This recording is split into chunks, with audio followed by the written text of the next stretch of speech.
welcome to today's session of Viewer Levels. We're going to begin with Optic YT, who has submitted first today. Do let me know if your preference is for testing the latest Odyssey 2D remakes that you've created, which I assume is your first choice, or if you'd rather have the continuation of Super World. Just let me know. Do festival since I haven't done it yet. Let's see it.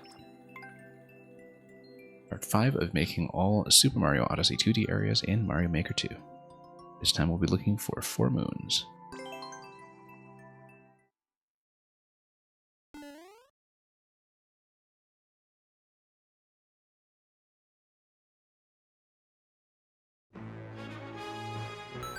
SMO, and here we go, disembarking once again, and yeah. This is the bit where you enter the festival area from the Metro Kingdom. I mean, it is all in the Metro Kingdom, but you get the idea.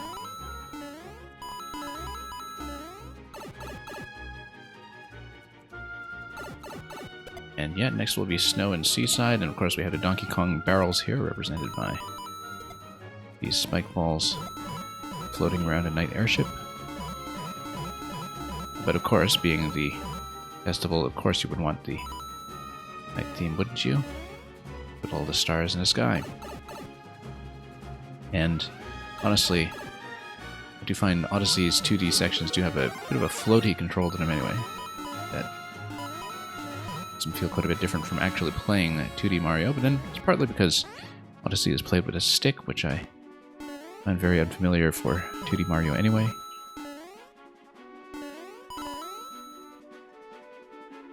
But definitely the 2D sections to me don't seem to control quite the same way as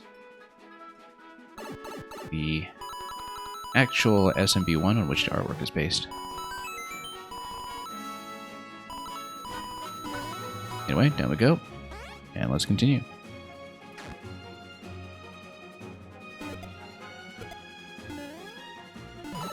Oops. Ramming right into that, but we got the mushroom at least, and here's another set of DK barrels.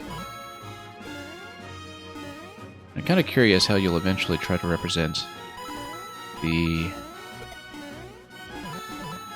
circular 2D platform areas later in the game that have gravity mechanics attached to them. I mean, obviously you can't quite do them one-to-one within the confines of Mario Maker. A lot of one-way panels up there. And, okay. Oh, we missed something, didn't we? I totally wasn't paying attention. Because that's the flagpole right there at the top of the festival. 3 moons. And, of course, the Pokies respawn here, so we do need to loop around. I completely wasn't paying attention to the clear condition once again, so let's loop around. Yeah, luckily having the mushroom in this segment is not an issue, thanks to conveyor belts, otherwise that would have been a potential trap.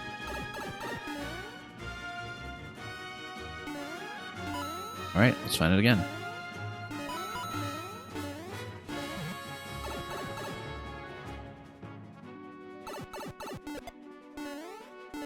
And, yep, I do know that you've chosen this for the low gravity as well. Squink, yeah, try to make your code as usual with new uploads. Warp World is deciding to choke. I should really remember to just turn off the validation, but anyway, looking forward to doing your level right after this one, because you are second in queue today.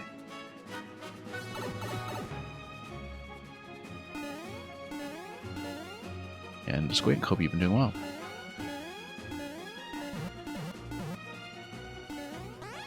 And it's going fine. We have, just as a word of fair warning, the last 2 days I've had the stream interrupted by an unexpected disconnection. This will hopefully not repeat itself because I did not manage to figure out what the problem is. I think it is on my ISP side. Well, for completeness, why not? So hopefully we don't run into that issue today. But yeah, I've been doing great. We started Cereza and the Lost Demon on stream over the past week, and we're getting pretty close to the finish.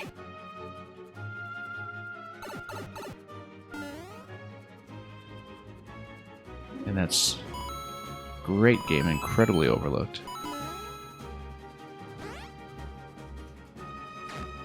But I think it just kind of got lost in a shuffle of Nintendo releases leading up to Zelda earlier this year. Whoops, here we go.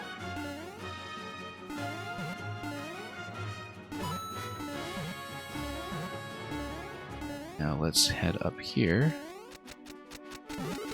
Ah, yes, okay, so this is an issue. So notice how, because we've cycled around, if I hadn't kept the mushroom up to this point, the level would not be completable. Because as you can see, we had already popped all of the blocks that would give me a mushroom, and luckily I kept one up to this point so I could just take damage. If that were not the case, I think I would in fact be locked out of finishing the course. That, I think, is a bit of an issue you should work around, in spite of the fact that you do want to be somewhat faithful to the original.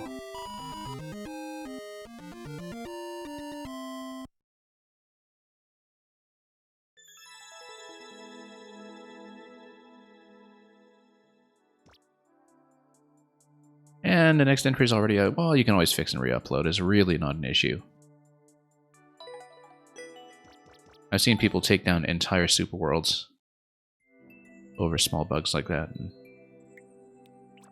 honestly, for the number of plays that you're getting, it's perfectly fine and nobody will notice, even if it does erase their existing clears. Absolutely not a problem. I mean, I totally understand the desire to keep your uploads in order, because you've already got your super world slot taken up by one world, but it is always a good idea to fix, I find, in Mario Maker. And I've seen people basically sacrifice uploads with thousands of plays to do a bug fix, and they will tell you it's worth it every time.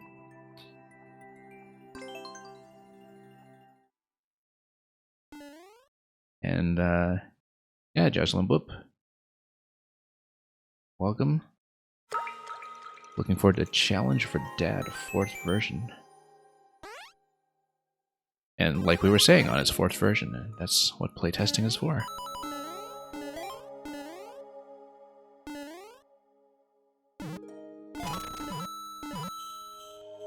Okay. Let's keep going. Whoops. Totally.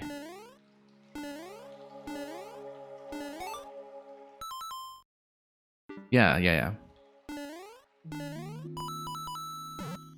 We'll take a look at this one. Because the other one was so brief. And then we will continue to the next submission. I just was kind of on autopilot here. I totally didn't grab that coin, by the way. But we'll do this one first. And then wrap around.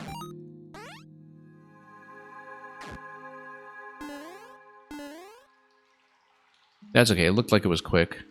You know what? We'll just take the hit. That's a bad idea because we're going to die.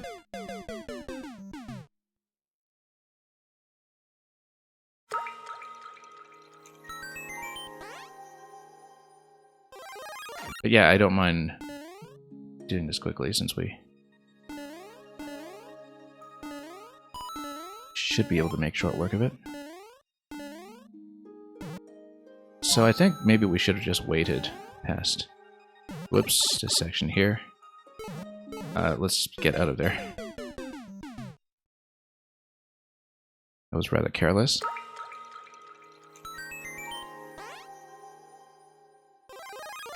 And yeah, and Mario, just making sure people are up to date with the schedule change, since not everybody who was a regular previously has been appraised of that just yet.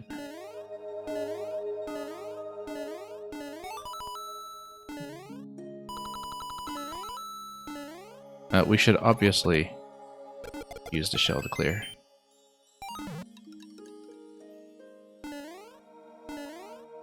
Not that anybody's walking back just yet.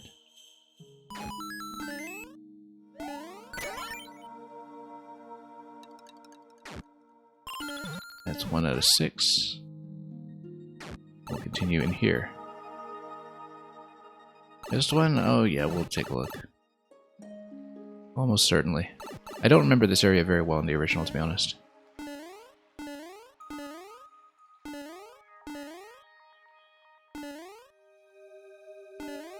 because I just kind of blasted through the Snow Kingdom. Oh yes, this. Oh, whoops, no, hang on. It was accidental. Let's go back through the door. Yeah.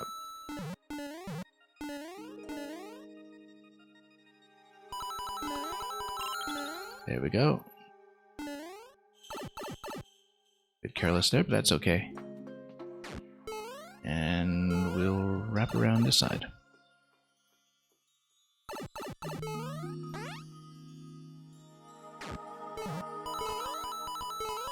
But it's just coins over here. I don't remember if there was something.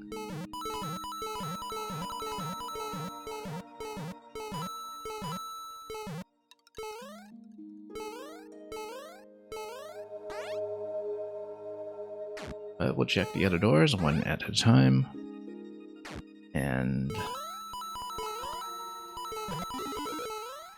get a little bit of replenishment just for safety. On we go. Whoops, nope.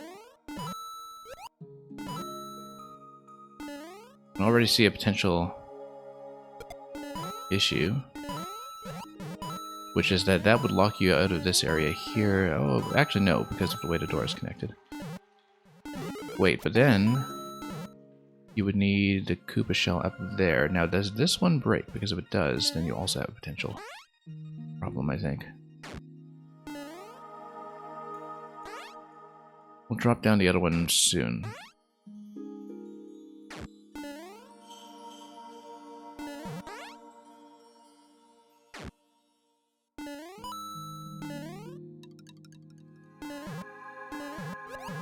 Let me just take a look here. Okay, so yeah, basically, no, you can go through the other door at least, but you wouldn't be able to take this direct passage anymore. And then no doors. Wait a minute, let's go back to the shell and grab the other one first. Because otherwise we'll have some trouble. Wait, no, we do have to go that way. Right, it's going to be kind of a big loop around. So, Optic, one little trick you should be aware of is if you ever have breakable bricks that need to be reset for the next pass when a player loops through a level, put vines in them. It might not be accurate to the original, but it makes sure that bricks become available again, particularly invisible blocks as well. Put vines in invisible blocks and their state resets. Redox, welcome.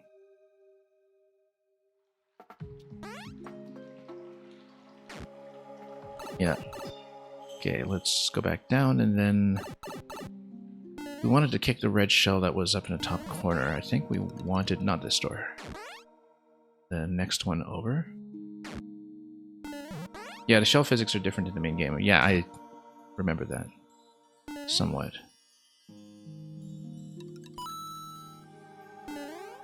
Yeah, this should all work consistently at least. Whoops.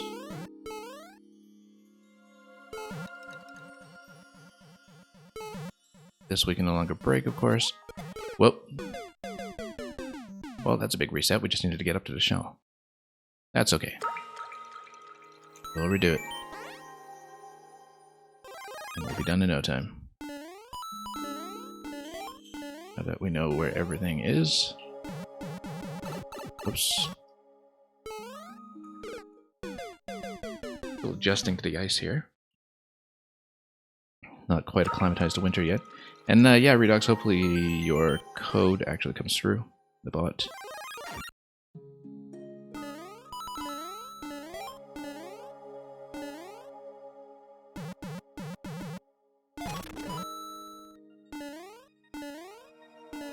And looking forward to what you have in store.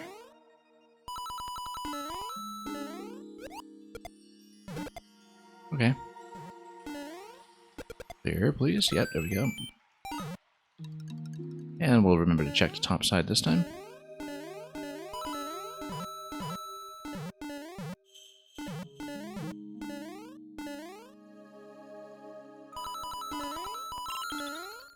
And back down we go. New level concept, welcome to the back rooms, yeah. We'll see what you mean by that soon enough.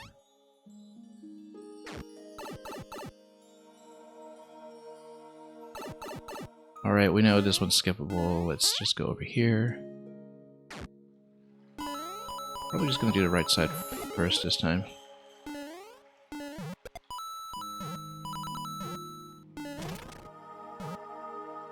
Oh, might as well grab this one while it's hot. Nope, wrong way.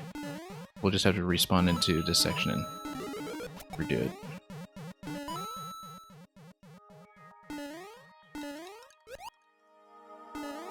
Yeah, because this, we don't want to punch that, because we want that gate to remain open. We'll just redo it. Yeah, that's the maker code currently, and it's the one that's top of the list if you want to see it.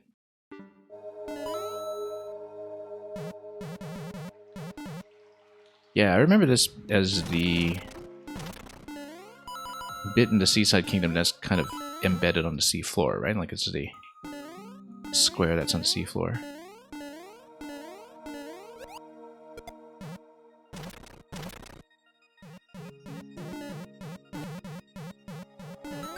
Can we get out? Yes, we can. Okay, good.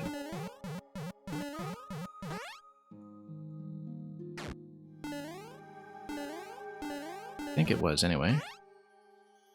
Yeah, that's the maker code. And like I said, it's the level that's top of the list currently. Oops. Oh, yeah, we actually would have to seal this. Do it.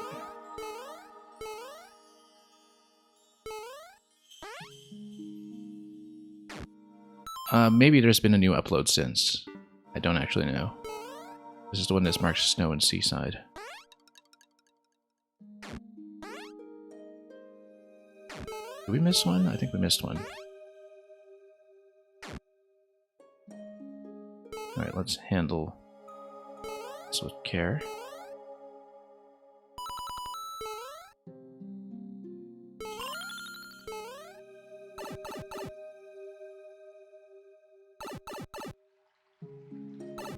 No doors. Ah, yes, and then there's this bit over here.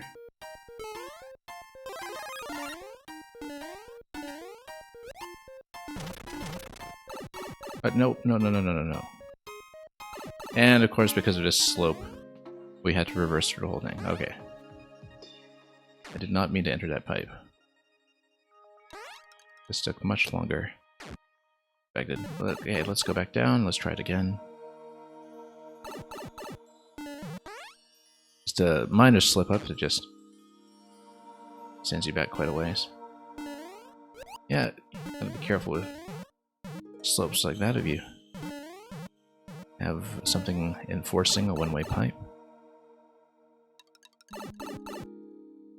No doors. Alright. And let's create the platform. Now we've got it. And that's it.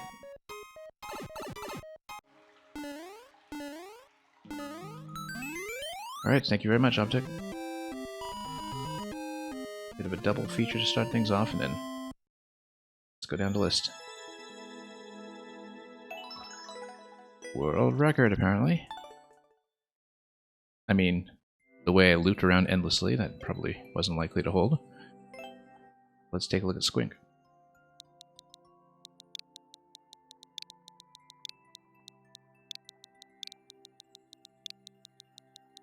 Now, Squink, you initially tried to send me a level code. I assume that you have a relatively new upload that bot is not registering properly yet. Let's take a look at what it is. Think from Jeopardy. Oh yes, that's right. All questions must be answered in the form of a shell jump. But what is a shell jump? Anyway, let's get in.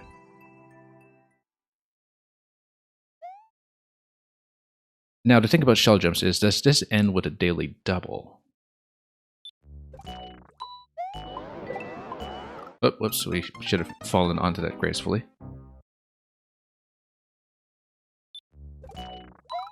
And gracefully means you don't run directly into Alex Trebek's understudy here. There we go. Oh, whoops, no. Off the marker a little bit, but one shell and then one slide down the other side.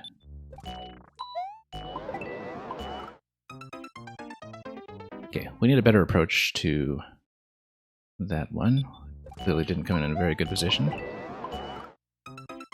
So that dunks you to basically keep you aligned. We need to do a bit of a fast fall towards that shell. I'm holding into this a little too much. But we'll make the appropriate adjustment and play rhythmically if we can.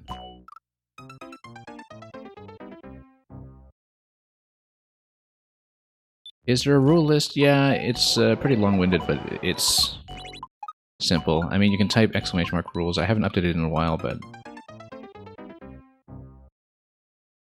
if you need any clarity about submission rules, just ask. We're pretty easygoing about things around here. We don't run a time limit, which doesn't necessarily mean I'll clear everything. But I kind of exercise my own judgment when it comes to how long to play a course. I'll try to be fair. For people who want to submit Super Worlds, we do try to do things in minimum 15-minute chunks in case you have lots of short levels, because some traditional makers do things that way. And is there a fun minimum? Well, it hasn't recently been calibrated.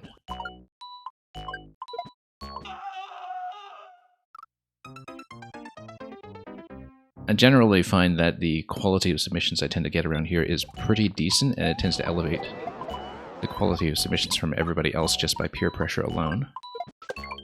But we've definitely had a few people who have maybe tested the limits of that. Whoops, no, wrong way. I was trying to shave that jump a little bit, and that was a poor adjustment.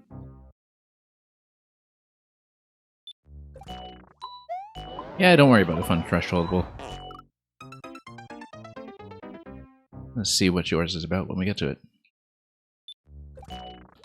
And yeah, troll levels are perfectly fine. The only thing is that because sometimes troll level progression can take a while, I don't always necessarily finish in one go, and so sometimes if we amass a certain amount of knowledge about a troll level, since a lot of them, you know, the checkpoints don't matter that much because you're always resetting through them anyway, I'll sometimes take a break and ask you to resubmit to the end of the queue. That's only for trolls that are very long, though, the ones that take over an hour. We're willing to play them, it's just that we also don't want to hold people up in the queue, and so sometimes we kind of just do them in segments instead. Also, sometimes when I have levels that are too long or too difficult for me to complete right away, I will sometimes do an additional catch-up stream in the middle of the week to finish levels that I didn't initially beat during viewer levels. And so sometimes if you submit a level and I can't beat it, and you see me clear it later on in your notifications, that probably means I streamed it in a separate session to give it a bit more focus. So I do go back to viewer levels that I don't finish from time to time. You won't make me play a bean burrito? Ah, we've seen worse. If I'm not having fun, you don't care if I stop? Yeah, that's alright.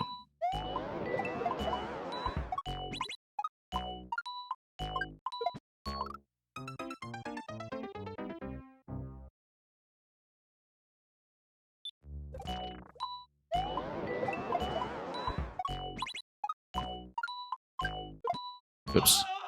Still need to position the shell jump a little bit better here. I'm a bit out of practice, but this is the kind of level that will get me back in shape before too long, I'm sure. And we just need to control the initial drop a little bit better. By having people play the level without clearing it, the level slowly gains power. Yeah, because low clear rates can definitely cause some intimidation in their own right. There we go. And we just want to slide down accurately here.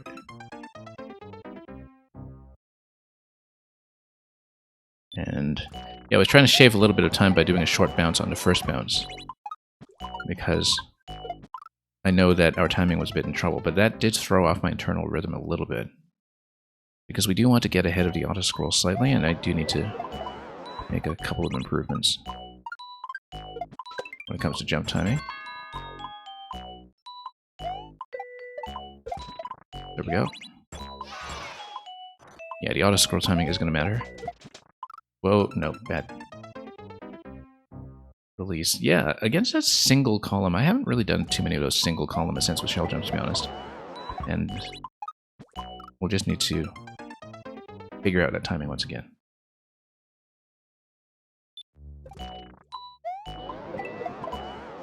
Also, I find that depending on genre, clear rates can be very misleading, because there are some levels where players who can't do them know on the first screen or so that they can't do them, and they just get out without really attempting it, right?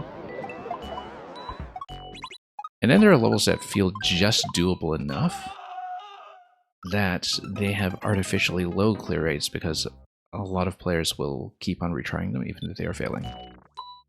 So clear rates aren't necessarily equivalent depending on how liable players are to give up early. High note is off key. I hope it's not my audio that's cracking up.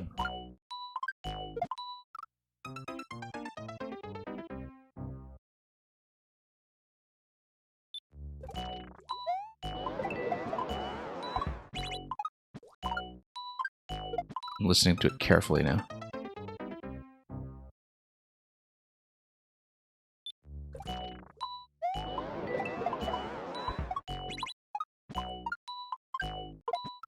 Because sometimes when my local audio is starting to crack up, there are some pitch issues that are evident on the stream, but of course I have to get far enough into level to actually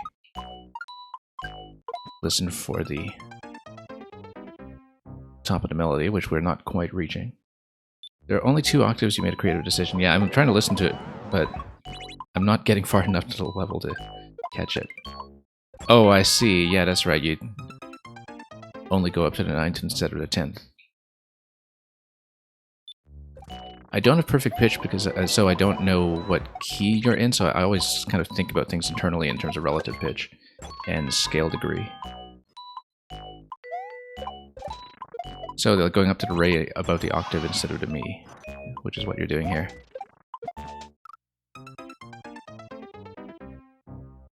I actually don't remember what the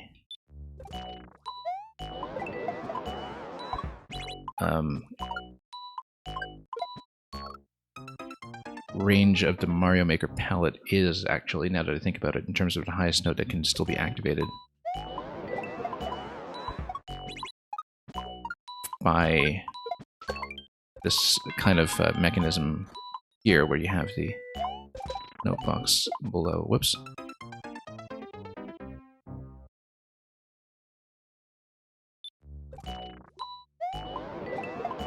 It may not be professional music software, but I'm glad it keeps the spirit of Mario Paint going, because Mario Maker 1 especially was so much of a spiritual successor to Mario Paint in the first place.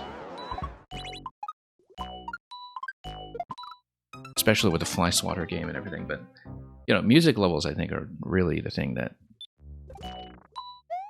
most captures what kept the Mario Paint community going in the long run. There are still people who do music mixing in Mario Paint by emulator to this day, because the instrument set was so fun to play with originally. Yeah, you get 2 octaves of C and there's a C sharp, yeah. Oops. Okay, I shouldn't try to hit that block. That's a music block, not a target block. And thank you for the submission to Mario. Whoops. Let's not back out of this just yet.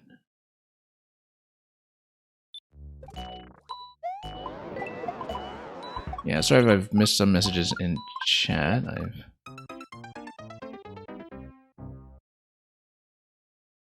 mostly kept up, I think. Oops. This is the problem with getting in the habit of looking at chat between attempts, is that you just get whacked by Bowser right at the start in a level like this one. Yeah, doing a short bounce in the initial approach here does help a little bit in terms of buying time on the autoscroll. Okay, this timing... I mean, I do have to go up to the line, I just haven't quite gotten that done yet. Whoops. You have 3 octaves of D, but you have to be creative to use the highest octave. Yeah, no, because the activation mechanisms that are standard usually depend on dunking the note block once, right? Which is going to take up a row in the palette.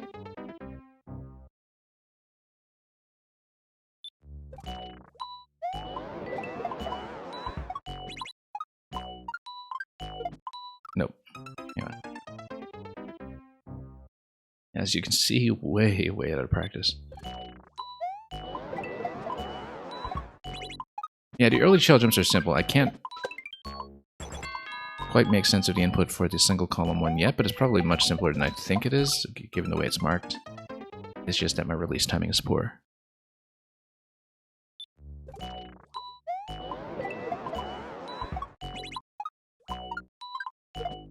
Nope. I should really align myself to the column in the center. It is fairly accurately marked, it's just I'm off target.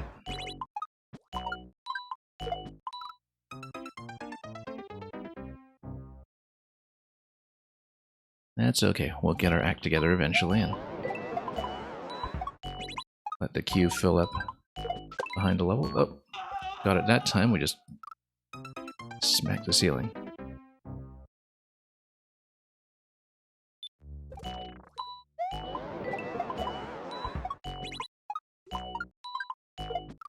Yeah, I was trying to do a bit of a mid-air adjustment there and that took entirely too long. Reposition. There we go. When I know it's going to be accurate, I definitely feel it coming. You know before you make contact whether a shell jump is looking good.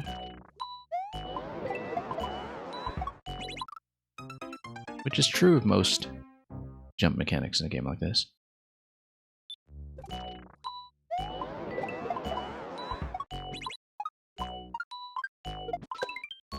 There we go.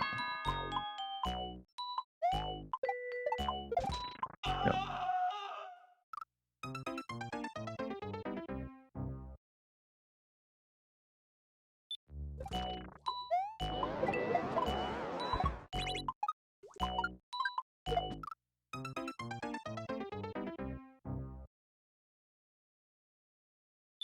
Yeah, I'm just kind of mentally mapping out the Mario Maker palette, because of course you need to be able to activate the note blocks in the first place. And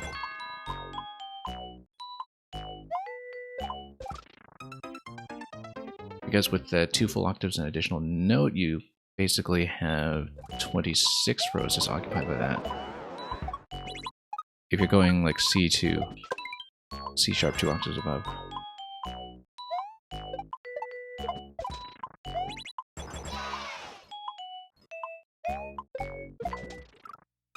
No, my release timing here is still off. I am trying to release directly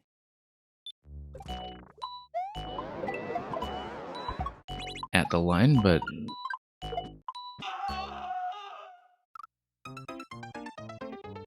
the single column bounces require slightly different intuition for how to drop back onto shell. Nope. Bottom tile is a natural C, or C natural, yeah, I suppose. Yeah, so again, it's because you're using the top columns for activation that would give you a cutoff from the top rows. But then if you're doing one of the global mechanisms where you initially have the note blocks spawn in on tracks, then that doesn't matter, right? Like you can use all the rows for that since the note blocks are being repositioned from their initial track positions anyway. So you have a tiny bit more wiggle room. Yeah, no, I'm JNC. I'm aware that it's every semitone in the octave, so it's 12 notes per octave.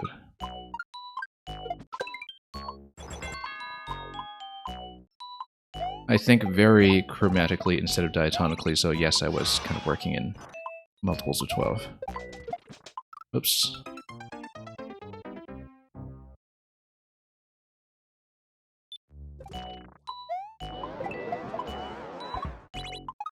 I have a lot more music theory in me than I tend to talk about on the stream, so let's just say that.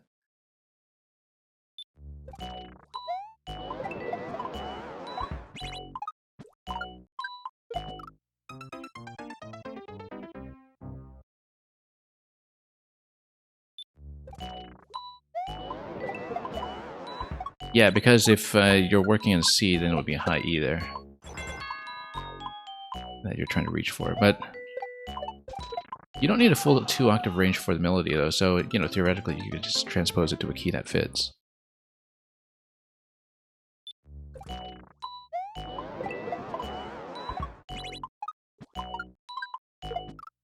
If you really kind of wanted to make it work. But I know that sometimes, you know, people who remember popular melodies, they actually do have a little bit of a pitch memory for what key it's in.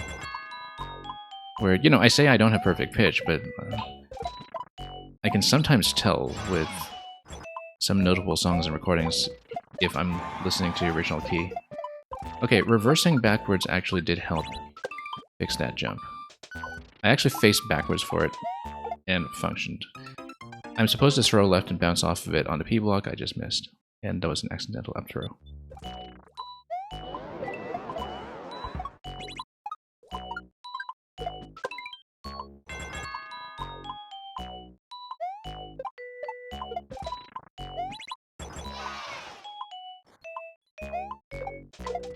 Nope. I was trying to reverse, and of course at that time, you know exactly what happened. That was just an up diagonal by mistake.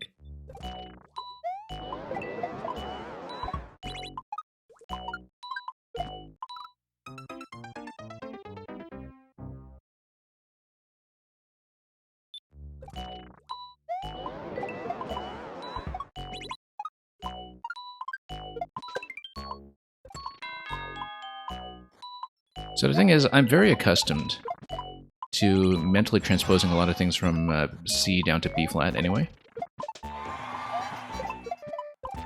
And the reason for that is if you play with other people who play transposing instruments that are B flat instruments, such as clarinet, soprano sax, I think, trumpet, etc., you know, what they're reading as notation in C is what in a concert C instrument you would be reading, in a C instrument you would be reading as a B flat, right? So if you're playing in a form that has a lot of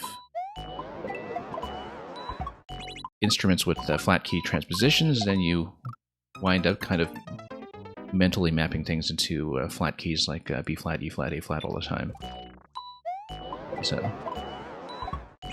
I kind of do that in my head already anyway.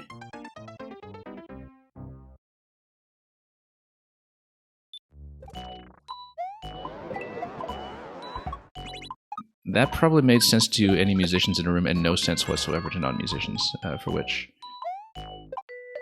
that's on me for not being clear.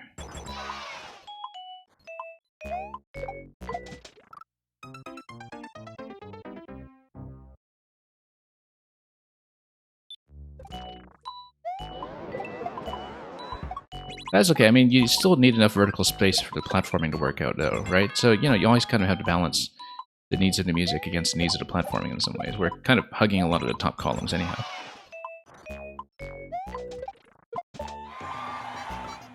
We do need to do a little bit of a jump here. I was trying to fall into the buzzy. That didn't work. Electro Dude, welcome.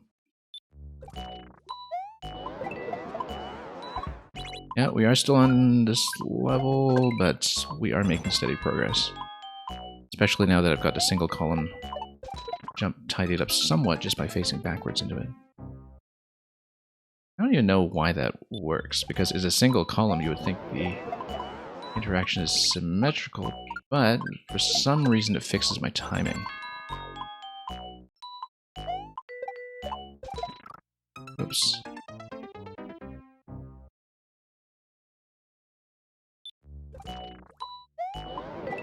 Yeah, I don't know why that fixes my jump, but it fixes my jump, so we'll keep that method until it really starts to fail us. Oops.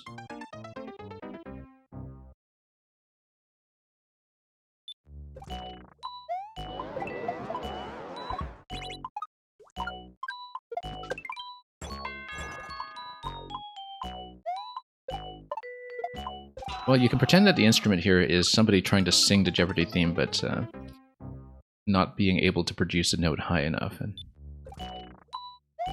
it's like the Mario Maker equivalent of somebody singing in the shower.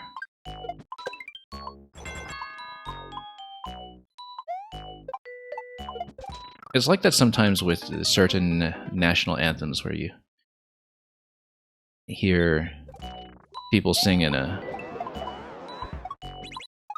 big stadium or something, and you know with certain anthems that there's going to be a note that everybody's going to struggle with. That you just gotta feel it coming right where they can't quite make it. Sometimes including the featured singer. I mean, you know, you watch enough broadcasts out of America, and sooner or later, you kind of wonder how much damage has been done to the Star Spangled Banner. You know how in San Francisco, I think a few years ago, so in San Francisco, there is, in Golden Gate Park, I believe, a statue of the composer of the Star Spangled Banner. Or I think there was, because there was definitely some interest in trying to tear it down a few years ago. Probably because of some controversial relationship between him and slave owning or something like that. That usually is what things like that are about. But anyway, so I find myself wondering, you know, you don't really need to tear down this statue. You're already doing so much damage to the anthem, right? The worst thing, though, while I'm kind of talking about a Star Spangled Banner, is that it is meant to be, well, first of all, it was originally a melody that was, I think, from a drinking song. But moreover, it's meant to be a waltz. It's meant to be in 3/4 time. That's how it originally was. And some time ago at one of the Super Bowls, I think, somebody, I'm thinking it was either like Whitney Houston or somebody, like really popularized doing it in 4/4 time, and it's an absolute disaster. Like every time I hear it in 4/4 time, I just think, I mean, it's not even my country, right? I'm not American, but I kind of feel a little bit sorry every time I hear a Star Spangled Banner done in 4. Whoops. I had to reverse that slide a little too quickly. Yeah, of course it's on the same level. I take my time with this. Still in the first section, in fact, but we're getting the jumps together. Speaking of which, if you're far back in queue, by the way, you are absolutely welcome to step out for a bit, go AFK, watch another stream, tab out, whatever, take a nap. As long as you're back here for when you are called. Because sometimes that will take a while. If it looks like I'm taking a while, don't worry about dipping off for a little bit. I don't require anybody to be consistently present, unless, of course, you just really enjoy the content, which I hope you do. Okay, so that time to reversal didn't work. It was a bit of a fudge anyway when it came to my timing. So maybe we just need to fix the timing, not try to trick it out. Because for a while it seemed like a bit of a miracle fix for the single column. I wonder if I'm just going... The thing about the single column is that I can't see if I'm going early on my release. I think I am, because shell is dropping below me rather than hitting me. That was the hardest thing about learning shell jumps in general, I found, is figuring out which direction you need to fix them in, whether you're going too early or too late. It took me a long time to figure that out just with the standard jumps. And with a single column one, it's actually a little bit hard to see what the problem is with my release timing. That's too late now. If it hits you, it's too late. If it's falling below you, it's too early. in general. So we just need to fix that jump and find a pocket.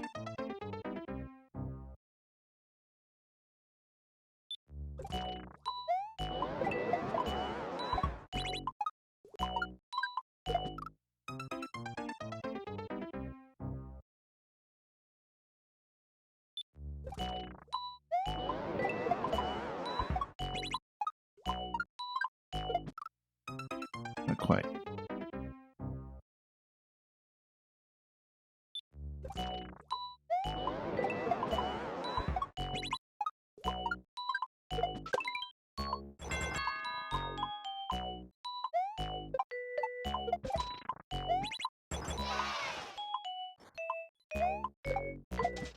No, that's still too early. I'm trying to do it as I cross the line, but we just haven't managed to do that yet. I think the slight delay I was doing earlier from trying to reverse into it was what was making it happen, but I just need a slightly later release, but not too late. Early jumps are feeling better, at least. There we go. That was a well-deserved cheer, and of course we just missed a switch. Is no one talking about the random Bowser death at the start? No, it's not really a death, he's just trying to drop into you and messing. It's actually a form of timing control. There's some reason why you're prevented from going too early, probably some kind of mechanical reason. Just to make sure the player lines up with the auto-scroll a certain way. Seems like the Bowser is there specifically just to create a temporary obstruction to you going at a certain angle right from the first jump. I actually can't see yet what it's fixing or working around, but we're a little late on the auto-scroll this time because I kind of dithered a bit early on, but okay. Try to make it happen. A bit late on that one. That was right at the exit, too. Just a bit late on shell release, but we've seen basically the whole first segment. That was a pretty big chunk of new progression, which is nice.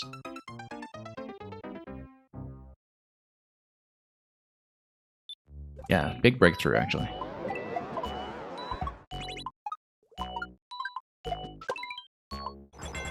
But I knew I was running into auto-scroll trouble a little bit on that attempt anyway. And so the fact that we got as far as we did was kind of nice. I did lose about a second from a movement error. Like right here around this corner, I think it was. Whoops. Yeah, mostly let the scroll move enough to prevent outrunning the scroll, yeah. Yeah, because this is pretty jam-packed. Whoops. Well, James T, it depends on the length of how much territory is being covered here. In terms of delaying the player slightly. You know, if everything is kind of built a little bit cramped towards the left because of some spatial limitation, then it does explain it. Anyway, it's amusing to look at. We're talking about it, aren't we? That kind of justifies itself. Also kind of like... It sounds like the Daily Double. Yeah, I guess it is.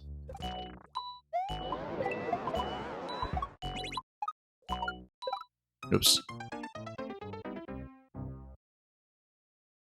Yeah, because if you're really efficient about your jumps, which I'm not, I'm doing pretty high bounces from each Goomba to the next, then it is possible to hug the auto-scroll much closer than I've been doing, particularly once you go down the icicle slope. In fact, a bit of back and forth on the icicle slope here seems partly there to realign the player to the left after a segment with a bit of speedy movement.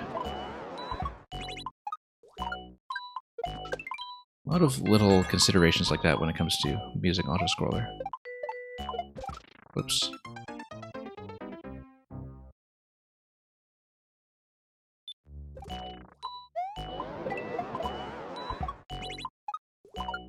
Whoops. I thought I was overshooting that shell for a moment, so we got thrown off slightly. Yeah, not only is it a balancing act with a scroll, but it's the kind of thing that really does need to be tested against elite players in some ways, because I find that, you know, one of the biggest differences from watching really proficient Kaizo players is, or speedrunners for that matter, is that they're making tons of optimizations all the time with jump heights and turning corners that are habits for them and aren't really habits for most players. It's very noticeable when you watch them play levels that you've created, I think. And so you've submitted a lot to people who are actually really, really mechanically proficient. You can notice that right away. That they don't even really curve their jumps the same way as a normal routine. And everybody kind of has their own habits when it comes to platforming. I mean, I know that I've got habits with the way I do mid-air adjustments and jumps, and the way that I don't take off quite as close to the ledge as some people do. And I've noticed those things after a lot of playing and testing, but most people who play platformers won't really know that about themselves, because usually you're not doing content at a level of precision that will test that and expose to differences. Optic, you've got to go? Yeah, no worries. We'll catch you another time. I'm glad I got both of your latest ones in at the beginning of the stream. Why am I suddenly making that mistake? I didn't do that earlier. Well, we were nearly out of the first segment. Whoops. Yeah, I don't know why I'm hitting that every time now. Something has clearly gone wrong with my timing. Huh. That's curious. I'm a little bit too high because I'm not dropping very well. You do need to do a kind of quick drop. There we go. With a bit of alignment to the right. Yeah, I think I was just letting up on a jump too late after bouncing. There we go. That fixed it. Oops. Awesome lap, welcome.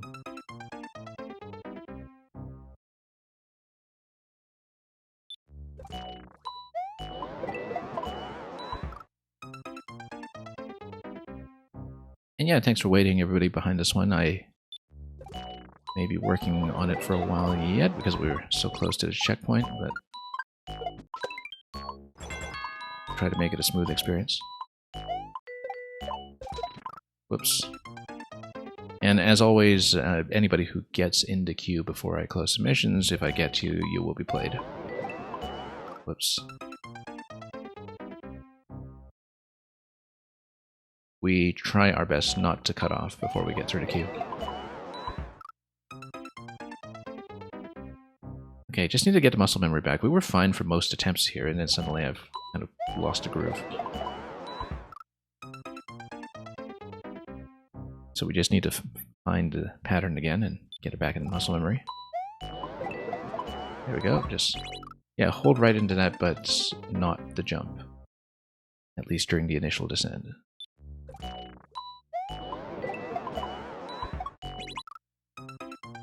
Yeah, we're kind of readjusting a bit too much there, too.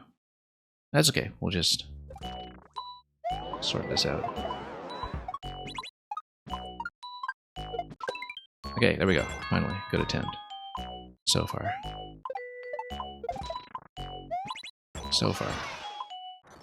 And then this murder jump here, which has caused me so many troubles. Oh, there's only one section, and I've seen about 90% of the level. Okay. So there isn't a daily double, is what you're saying. Okay, then we can clear it pretty soon then, hopefully. As long as we get the last shell bounce fixed. With that throw marker that I was very late on.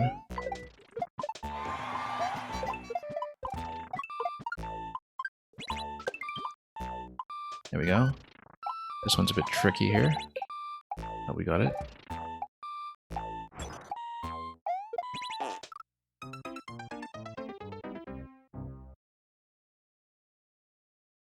Yeah, that jump on the first attempt that I made there felt kind of claustrophobically low, and I was surprised I made it. At that time, it felt more like I expected it to go. You didn't say that there wasn't a daily double. Okay, so a daily double shell jump. James D, that's the reason we've been having the whole conversation about the melodic range of Mario Maker, is because the top of the melody is one whole tone down from what it usually is. I guess I hadn't been making it far enough in this level to show that off to you very much. Because that's the reason why we were having the whole conversation in the first place.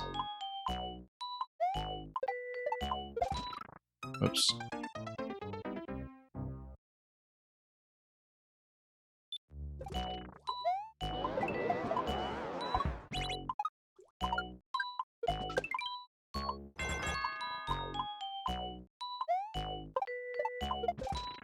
I finally remembered also that the name of the composer of the Star Spangled Banner is Francis Scott Key. It was on the tip of my tongue, but the thing is, I have no trivia memory when I'm also playing Mario Maker at the same time, which is why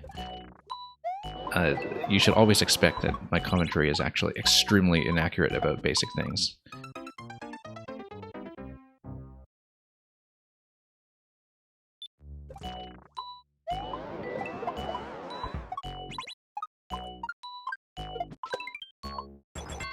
Because sometimes, you know, I am going through a VOD to check something and I notice that I was trying to say something clever at some point where I just said the completely wrong person or title or something and didn't notice until afterwards. Yeah, you actually didn't hear it before and I hadn't been back. Yeah, that's why we were talking about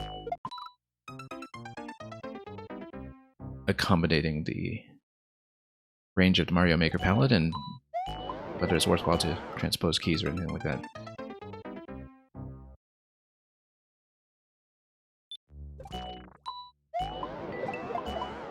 Oops. Okay, we need to get this back in order.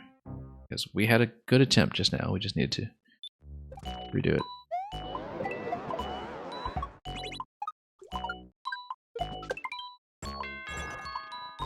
Okay, finally. Nope. We're released over there.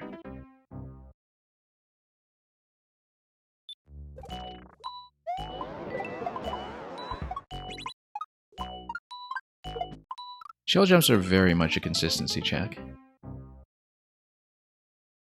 Makes a huge difference to your playtime through a level like this if you can just do them, you know, 80% of the time rather than 20% of the time.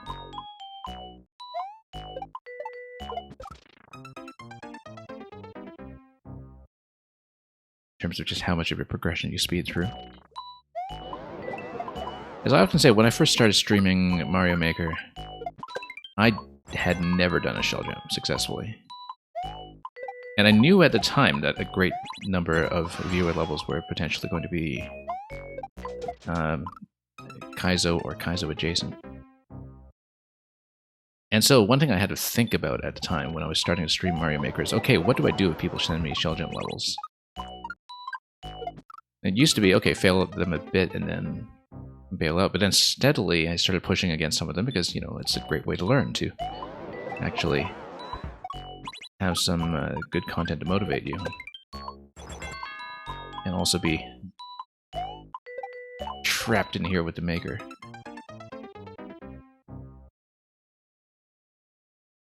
Yeah, Blue Hood, if I can't get to yours today, I do run viewer levels pretty regularly at this time. I usually don't quite take this long per level, but it really depends on difficulty.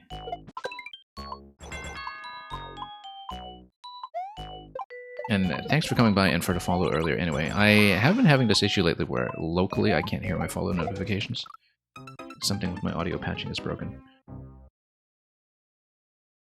Blue Hood, just type !leave. You would think that remove is the opposite of add, but it actually isn't, which is deeply confusing. And it's 2 AM over on your side? Yeah, you have a good night. If you do need to crash. Whoops.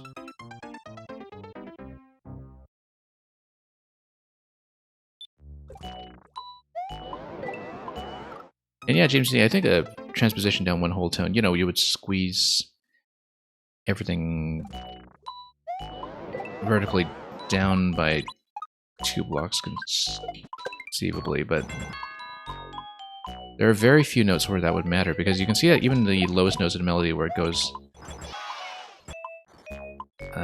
down to these note blocks in the middle, that they're kind of buried under where the player is going to go anyway, and they're pretty sporadic, so it's not going to be a big impact to the layout in some ways. But I don't know, this is just theoretical.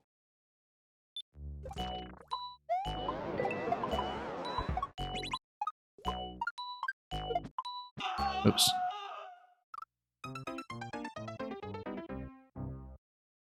And that is, of course, the signature scream of Jeopardy competitors who bet everything and lose.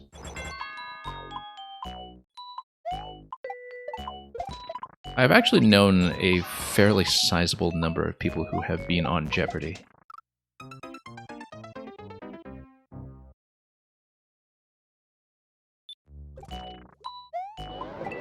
And one thing they'll tell you, especially if they're from a pretty strong trivia background, is that it is a game that is all about speed on the buzzer more than anything else, because the questions are deliberately tuned to be very broadcast friendly and kind of easy mode for the sake of making most viewers feel like they can get, say, 50 or 60% of the questions.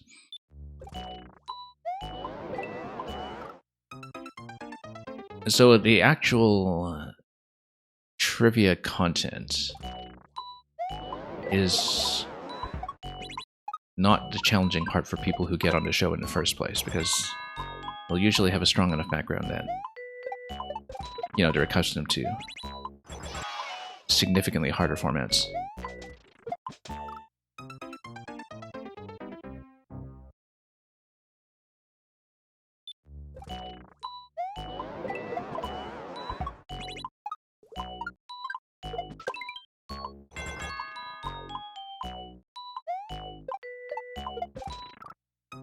And that was something that was noticeable back when they had the showcase of the IBM Watson AI about a dozen years ago in the show match with Ken Jennings.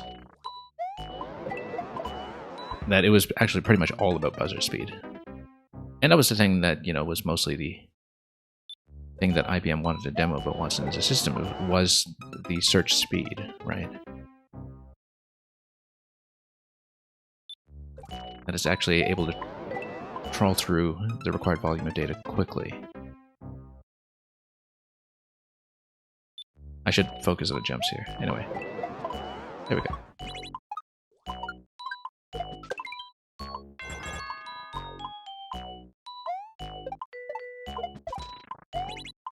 I actually have no idea who even hosts Jeopardy anymore. I know that there was a rotation of guest hosts after Alex Trebek passed a few years ago, but I have no concept of who actually kept the job, if anybody did, or if they're still rotating. Oh, whoops. That was a fantastic reverse shell jump. It's just not what I needed to hit the switch. I was trying to hit the switch and then reverse a little bit to readjust, and then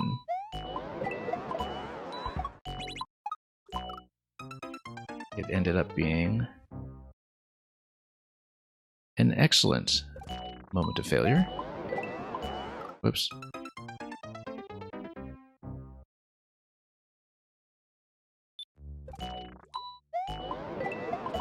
There we go. Nope. How did I go low on that jump? That was not held very well.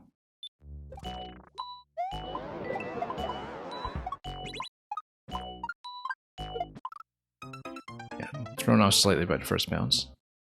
When I'm a bit off center, I sometimes have to do this mental readjustment, and then it throws off my timing for the actual bounce that I need.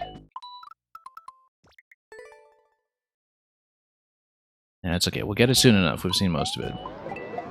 It's really just a few things to fix up along the way.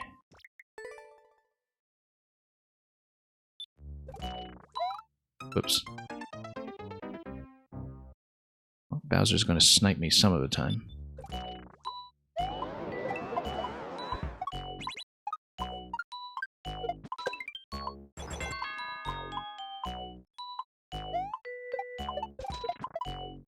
Here we go.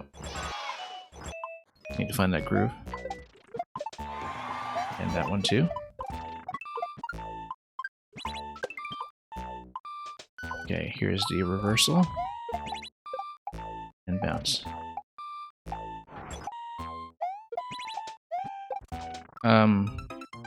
Yeah. I mean, that's not a shell bounce at all. You just need to hit the switch and then jump to the next location. I think I was thrown off by that because the first time I did that low switch successfully, I actually did shell jump out of it. When of course you don't need to, you just need to hit the switch on your way up. I only just noticed that after having seen that spot several times.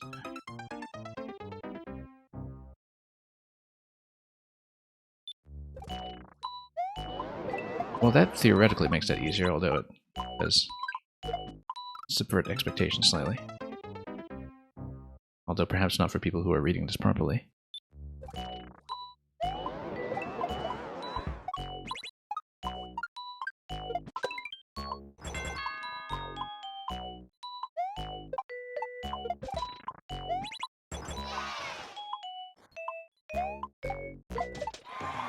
There we go.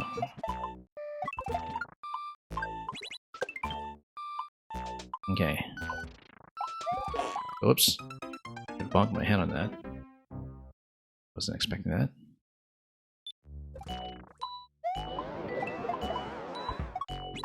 That was looking like such a good attempt, too.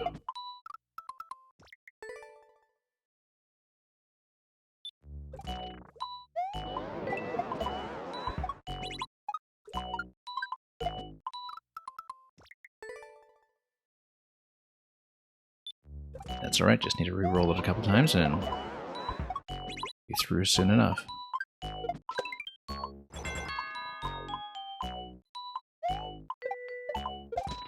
Nope.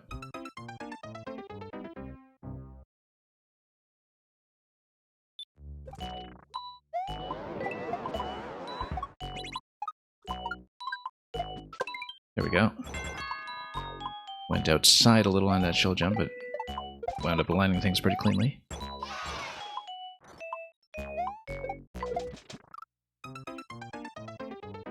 I just still don't have a good habit for release timing on that particular jump. I was really to run killer very early on. I've done it successfully a few times since, and it really seems to be the big determinant of whether I make it into the middle section.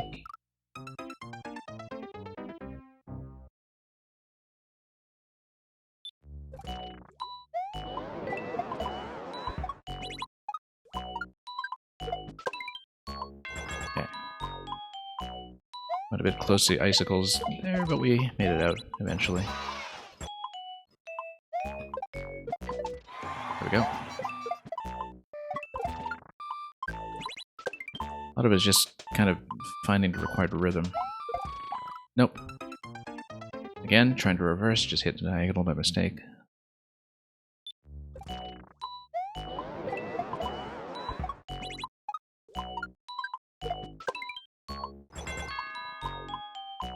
We'll get it eventually.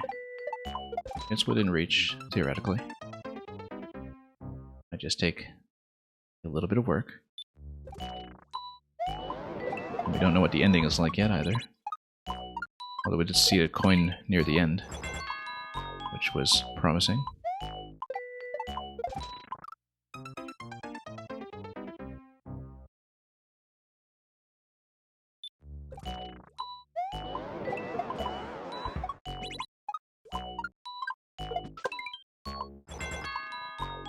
Sometimes it just works.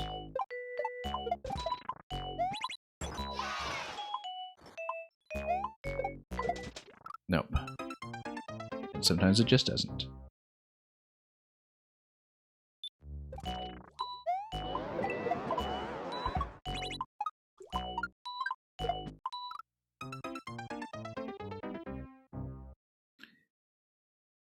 I could tell I was a bit far outside the column that time.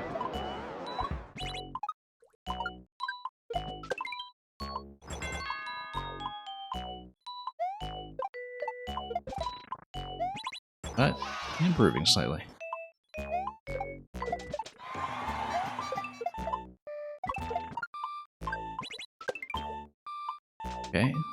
try to do this. And maybe hit the switch accurately, because that was the missing ingredient that time.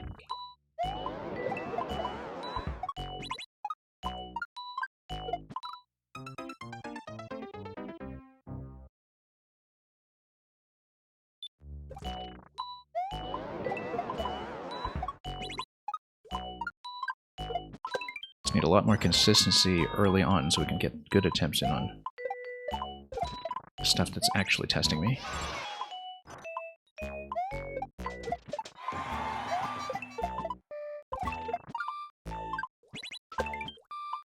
Alright, better than usual.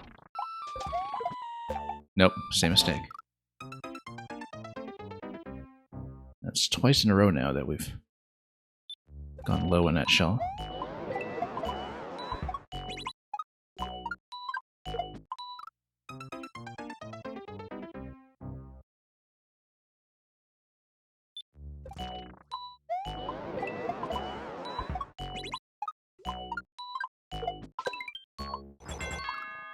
Whoa. What was that? Okay, no, that was a bit of an awful reversal. I was trying to reverse a bit too early before we'd smashed all the icicles.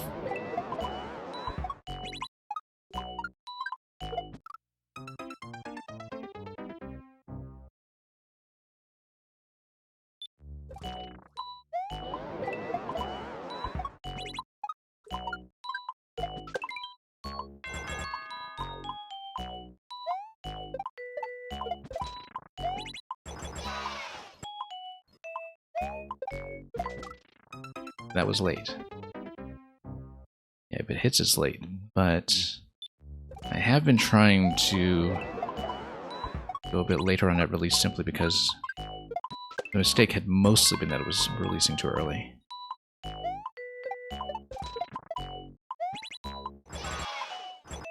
It's a bit difficult for me to visualize. I do kind of have to do it by rhythmic memory instead, which is a bit tricky when I haven't rehearsed that very many times.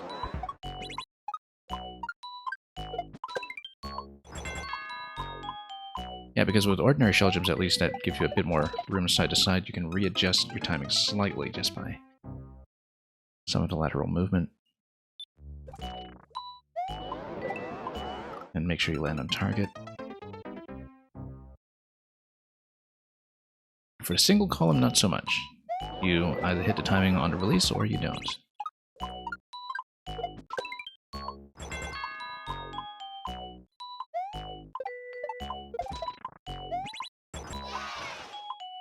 Okay. Here we go. It's the thing that makes or breaks a run the most. Okay, let's not go too low this time. And of course, because I was trying to aim higher, I jumped slightly earlier, and hence the head bump on the corner.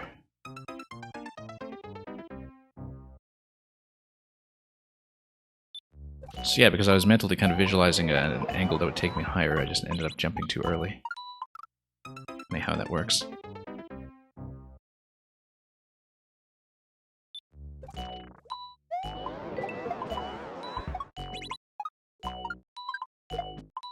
Nope.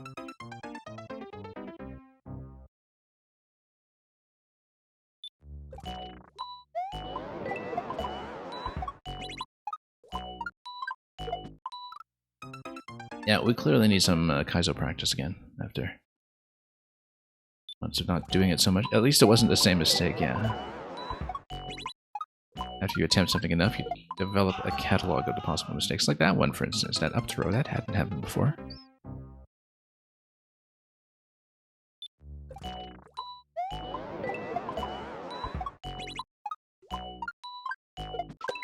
And James D, by the way, you'll be interested to know, I finally watched the trailer and pre-release presentations for Tears of the Kingdom this week. Over 4 months after release and after having finished a pretty big chunk of the game.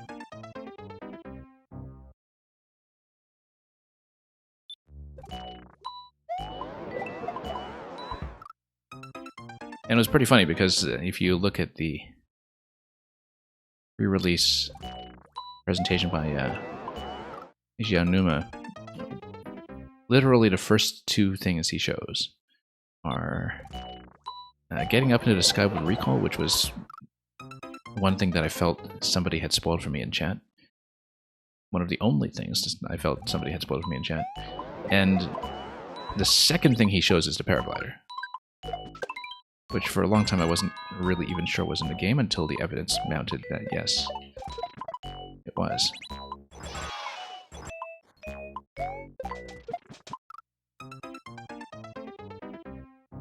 Yeah, you watched most of them already prior. Yeah, I stopped watching any pre-release content about Tears of the Kingdom around the time they revealed the title. The last thing I watched would have been the trailer that revealed the title in last September, I think.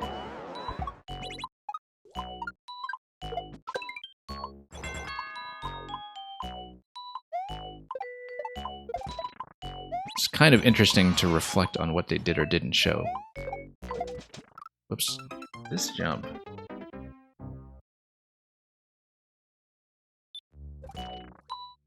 Yeah, I did make it a point to avoid them because I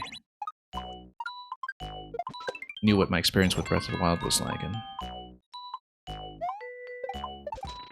how much I enjoyed figuring out as much as I could unspoiled. Whoops. Yeah, this shell release is really,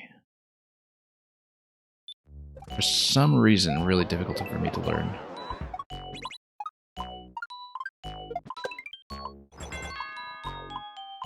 I guess if you've done a lot of Kaizo, you eventually see a lot of those columns, and you kind of know what the timing will be, but... I'm trying to go later and later on it, and just haven't hit that pocket yet. And yeah, it's supposed to give me a bit of an indication with the track there, but I find that it's not actually helping. In that particular instance. It does help quite a bit with the earlier shell releases. But for that one, not so much. Nope.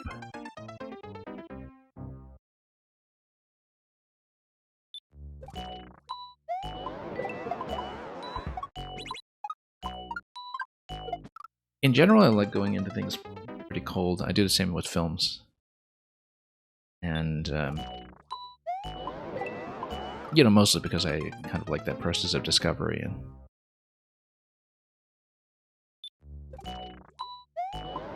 you only get to experience things like that so many times, right? So I definitely feel like I've already seen too much of Super Mario Bros. Wonder, for instance. Even though I'm sure Nintendo has only really shown off fairly early content that everybody will encounter quickly.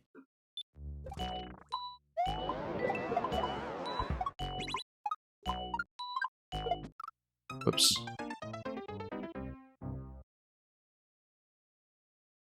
Yeah, it's an interesting balance when it comes to Tears of the Kingdom, because there is, of course, this very strong community element, like with Mario Maker, in terms of just seeing what other people are building, right? And I had not done that for several months after release. I'm finally at a point where I'm comfortable watching what other people are doing, but...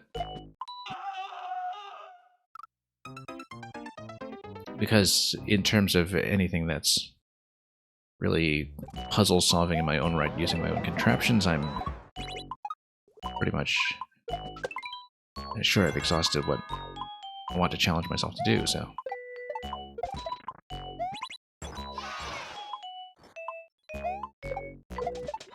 It did mean that I wasn't part of that initial environment of people sharing builds and mechanisms and figuring out a lot of the mechanics in detail. Whoops.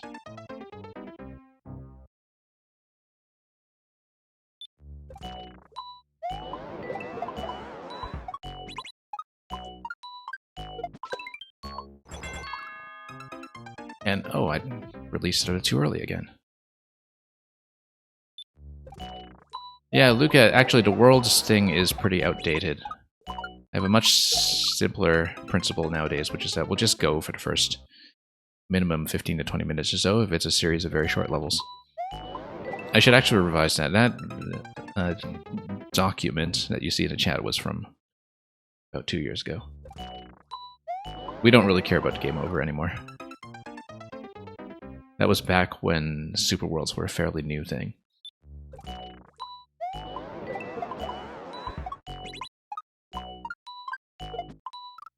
Nobody had even typed that command in chat for quite some time, actually, so which is why I totally forgot what I said there in the first place.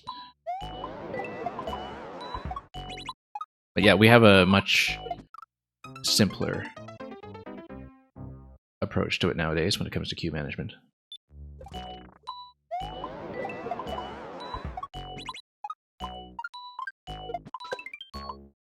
Basically just to accommodate people who have traditional worlds or easier worlds that consist of lots and lots of small levels in succession.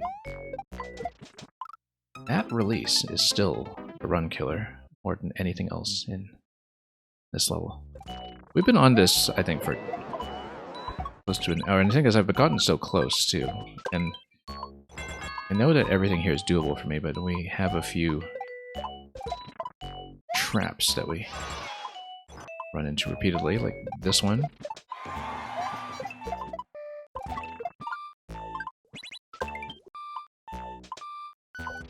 And this one.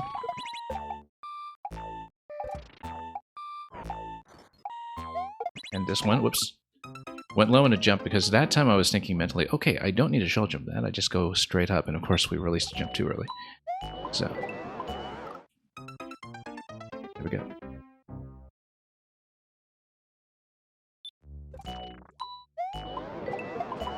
It was going pretty well too up to that point.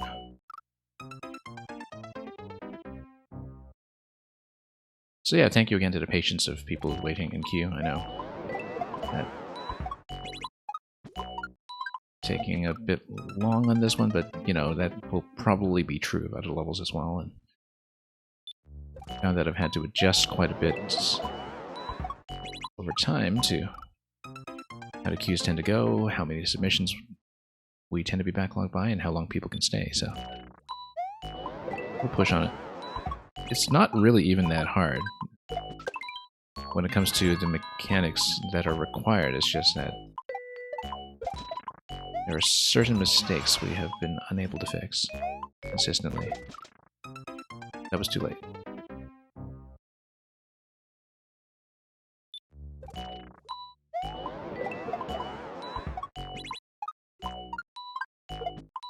No.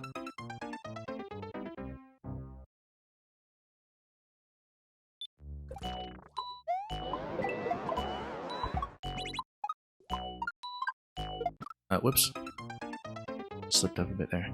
So yeah, Luke, I hope things are going well on your end as well. I know that you've had a Super World in the works for some time. And we'll hopefully see that in some dedicated fashion once it does release. Whoops. That's happened a few times too. I've been reversing too early, just in a bit of a rush there, when we should try to hit the slope first.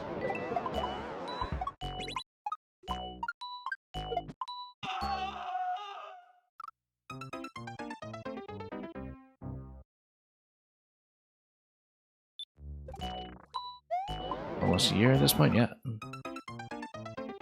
Oh, in terms of the development time of the Super World, yep.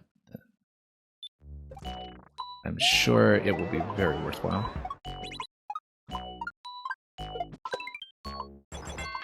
Particularly from the previews that I played up to this point.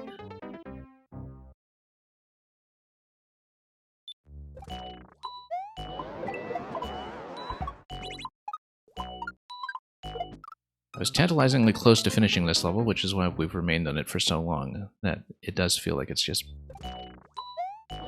barely outside my reach. Just need to fix a few things that are very, very fixable. And not a matter of ability, but a matter of finesse.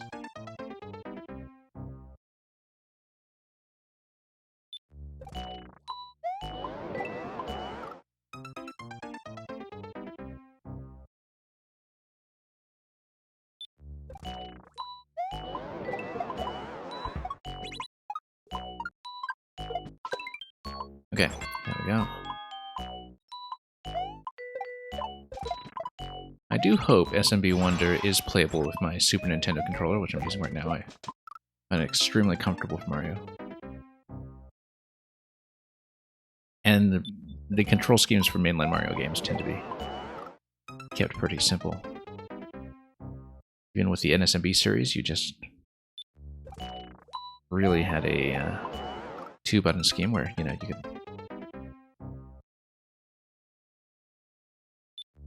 have B and A be equivalent and Y and X be equivalent, as usual.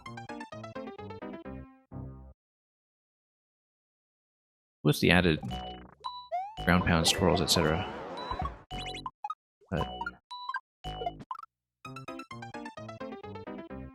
did I say I watched more of Wonder than I wanted to? Yeah, I did. I don't know why I expected any differently, but I definitely felt like they showed a ton of stuff in the early presentations.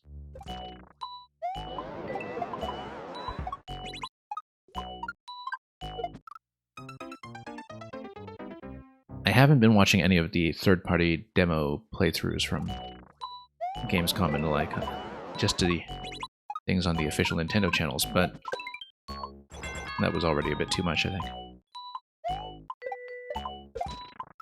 It was important to know going in if I needed to be aware of anything feature-wise that would affect my own plans for the game.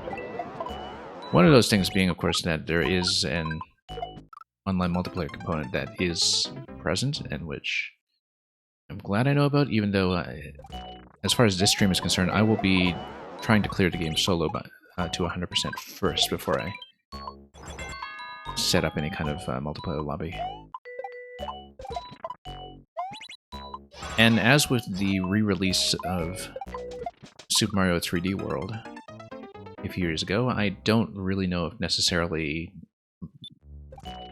multiplayer lobbies on stream will be something I wind up doing. That was something that looked very promising with 3D World, and we actually just didn't end up doing it.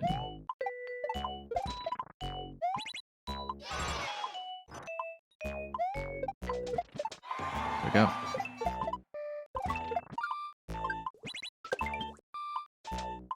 Alright, let's hit this. Overshot.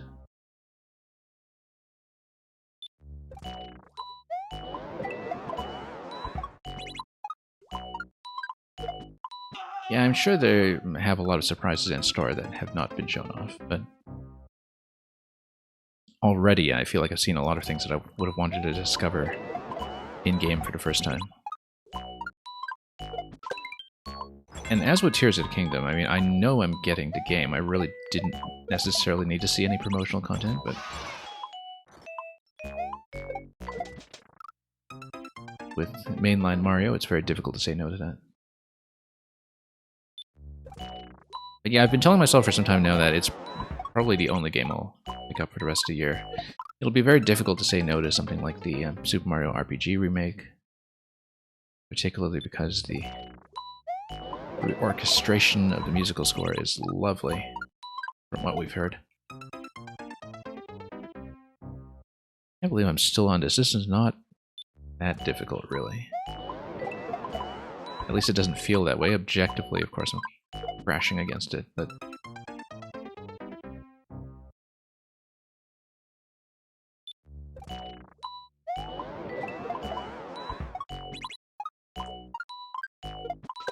Here we go.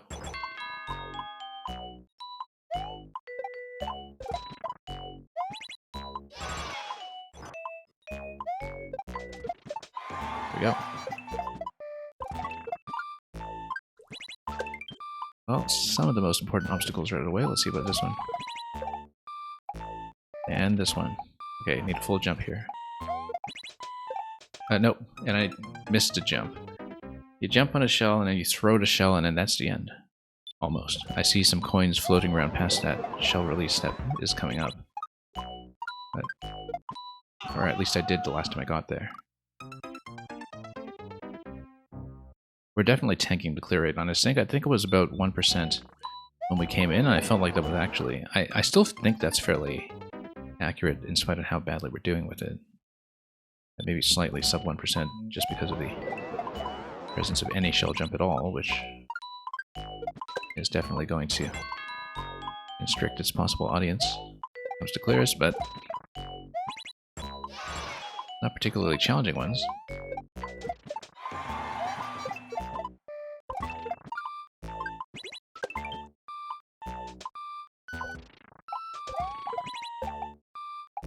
Yeah, that jump is a bit of a thrill in terms of making it over the edge.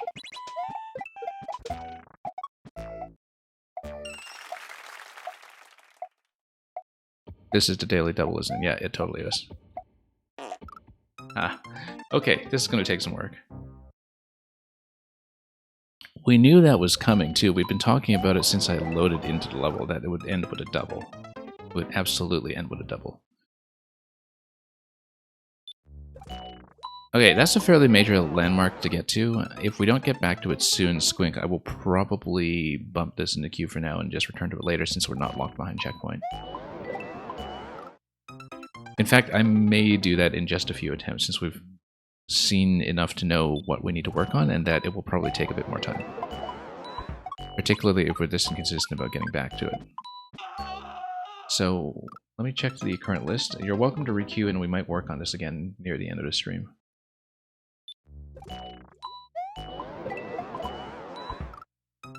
Or further back.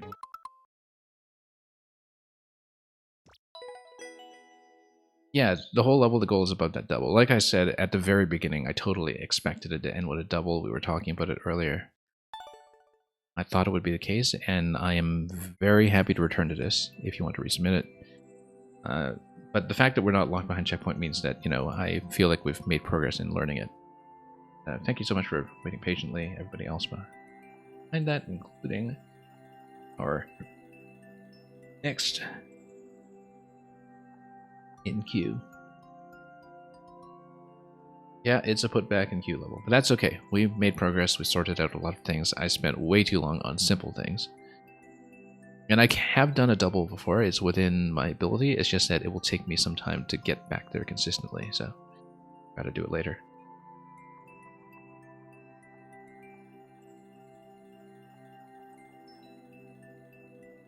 You know, Supernova, I have no idea who Jesse Pinkman is, but I like that this is kind of half Shakespearean. I, alas, thou plottest to bend my speech with twists and turns, and mimic the words of Jesse Pinkman that churns. But fear not, fair sir, I shall grant thy request in hopes that thou shalt find it a jest. From now on I shall converse like Jesse Pinkman, yo, with all his slang and phrases that flow, etc. And Roby Angel, welcome. Anyway, Jaslyn Bump, thank you for waiting for so long. That was unreasonable, but we'll play your level now, and we'll try to give it a sizable amount of time as well. And thank you for the submission, Roby Angel.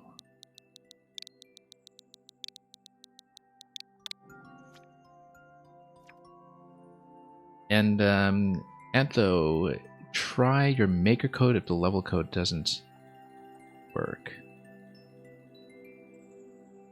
Yeah, Supernova, I've actually never seen Breaking Bad. I am not up to speed with most television series that don't have the word star in the title. Challenge for Dad 4th version is a rough and tumble word for the BLJ Master, Simple Flips 2019. Let's see it. 0 clears on this since November.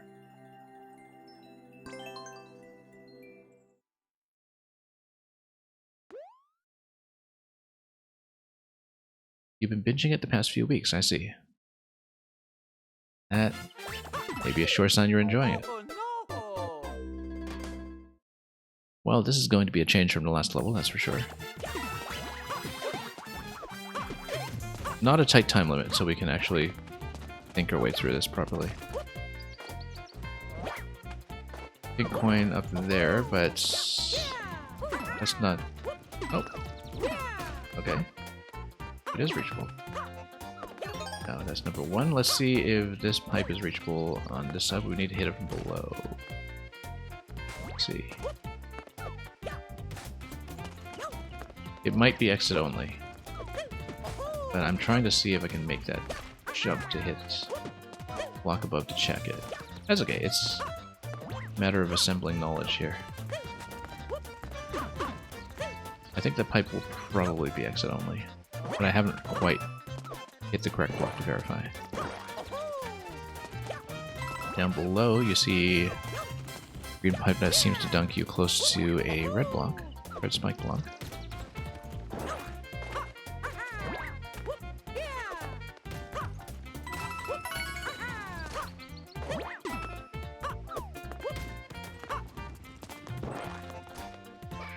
And D-Batch, welcome as well.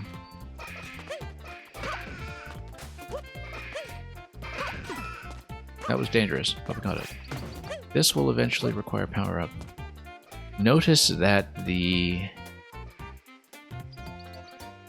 warp block is going to be one way. Well, depending on whether we go key door to warp block or warp block to key door, that's going to matter quite a bit.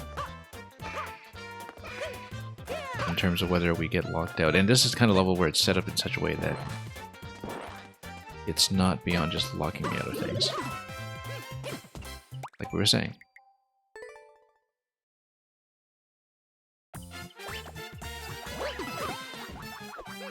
Okay, we know about this first coin. We're not going to waste time with it right now because we should learn more of the level instead. That would be a more valuable use of time.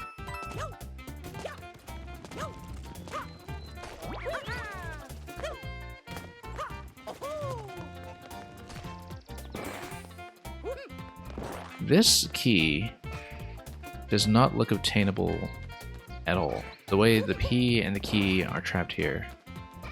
They... Oh, no. It's if you come out to yellow pipe. Okay, so it's not accessible until you come out to yellow pipe. It's the kind of level where we will have to check every pipe as well. Warp block looks like it might get me to POW and key door. We'll see if it matches that. If it doesn't, then we'll find out in hard way. It doesn't, so now we know where it's matched. He switches up here. Okay, that's going to try to dunk you. That's a checkpoint over there. This looks probably reachable. But you know from the P block placement that those blocks at least will be open because that's not going to overlap with anything we need. So this you can exit. Let's just scan around a bit first. P block's over here. Interesting.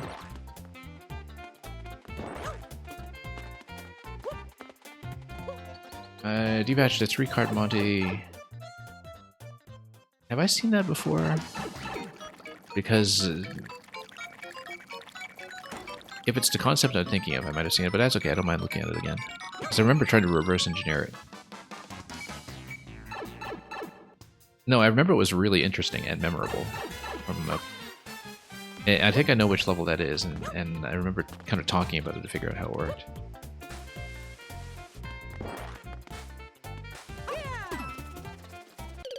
But yeah, if it turns out we have played it, I don't mind selecting something else when we get to it.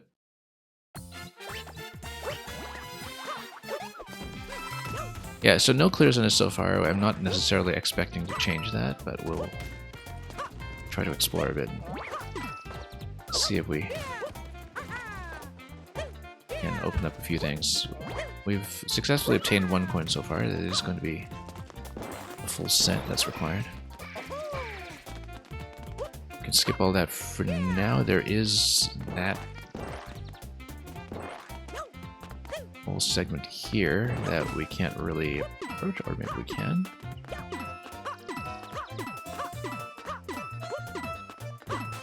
Oh. Okay, now we know about that block, we know how to potentially get up. Let's see. It's been a while since you've submitted levels to anyone. Yeah, I mean, it's been a while since I really played much fewer levels. Anyway, I just resumed it a few weeks ago. After having spent most of May through August playing Zelda and Pikmin. So, oops.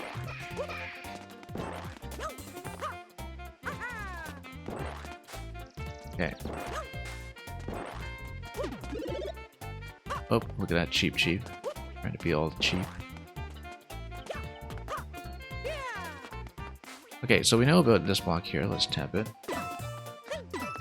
This one, okay.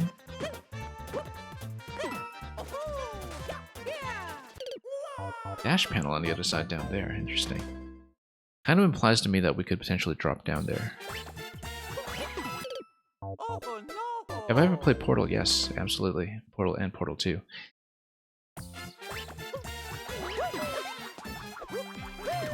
mean to get back to some of the Portal 2 full-scale mods and custom campaigns at some point.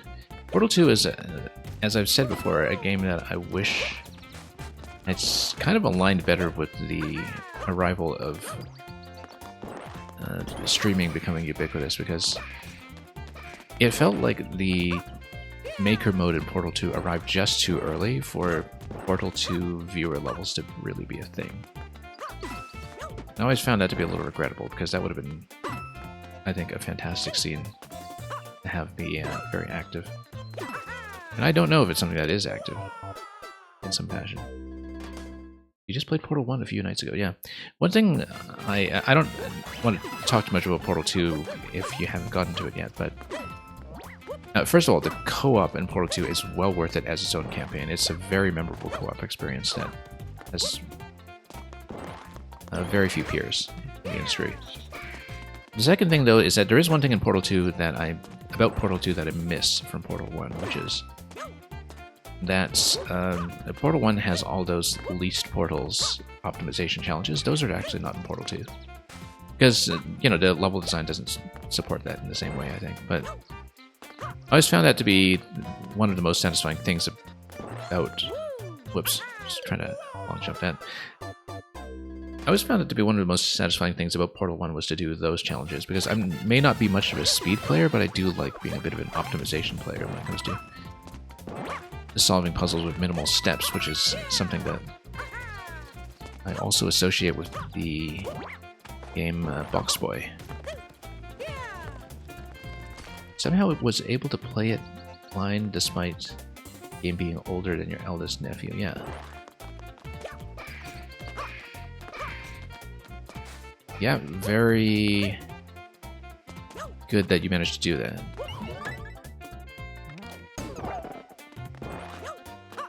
I mean, I kind of played it blind as well. I played it when it was a few years old. I think Portal came out in 07 or so. I think I played it in 2010. It was the first game I had on Steam. I didn't have my Steam account until I played Portal that year. And I remember the time and the place and everything for a couple of specific reasons. So, okay, so we're back here. Yeah, okay. Let's try this again. Ironically, Portal can be beaten with no portals, yeah.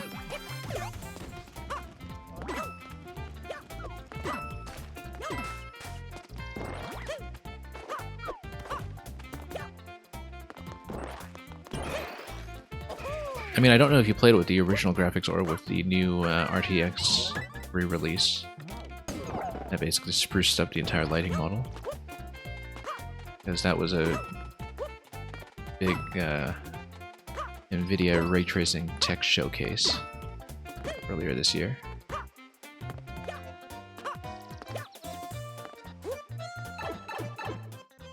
But yeah, definitely continue to 2.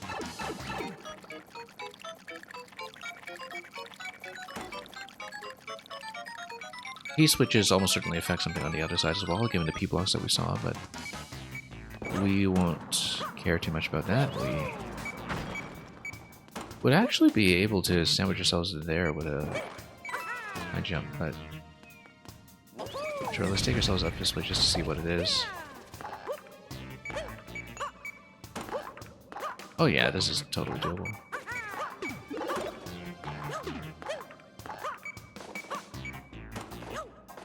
Let's squeeze in here. There will be a spin high jump out of this side as well. But not a very successful one unless you can wall jump out of the right side there, which we can't.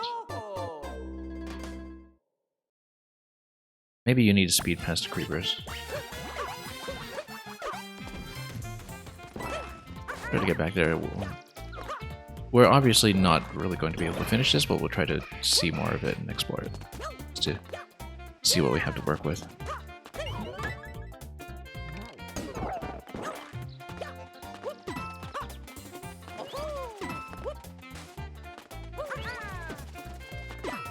P-switch prevents passing into creepers. Yeah, I can tell that. And yeah, look at the springs that are right by checkpoint as well. But then, if the P-switch is active like this, and then you come in... Yeah, of course it would respawn and reactivate, because everything is placed.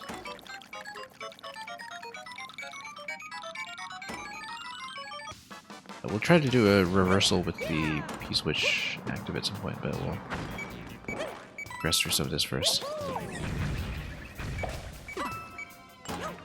Okay. Important to know that that's going to happen. We know it's a spiny in this location.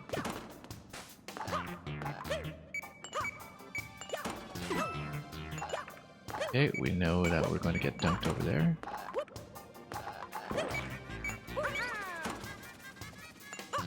Will not get dunked over there.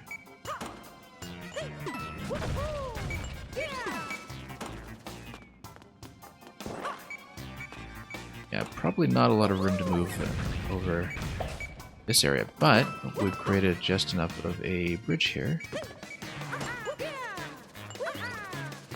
to potentially proceed, maybe.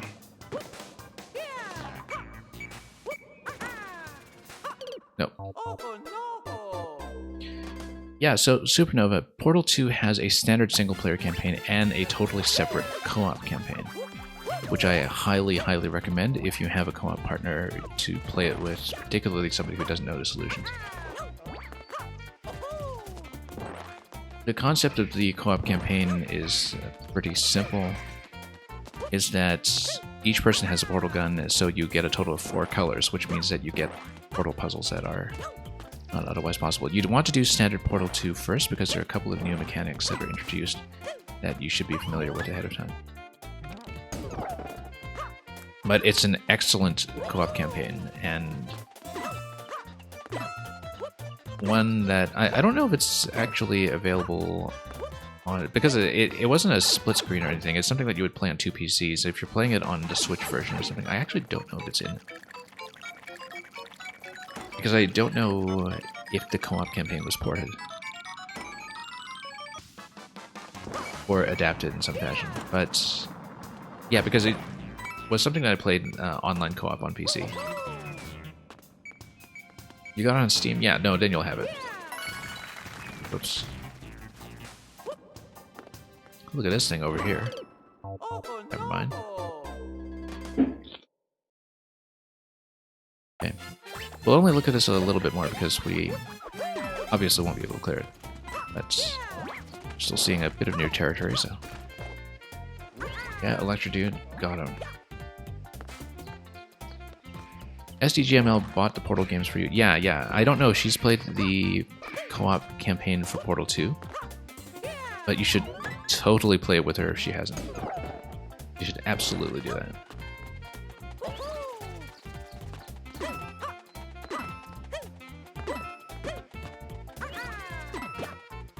And if you can stream it, even better.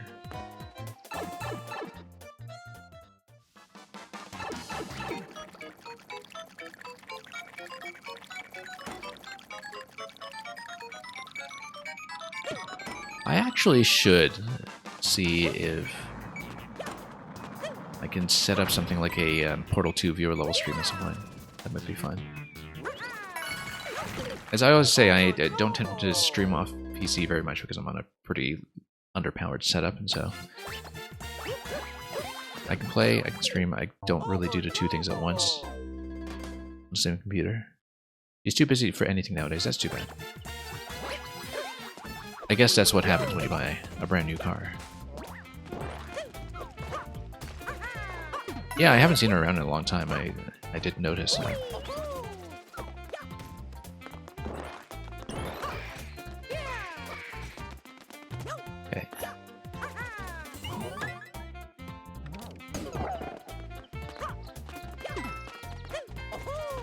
Yeah, okay, so because it was the green pipe that mashed the other side, then you would have the green pipe coming out to the checkpoint, and you would have something like a pickup pipe after that, which would probably soft lock you because it's behind a checkpoint, and that's what checkpoints do.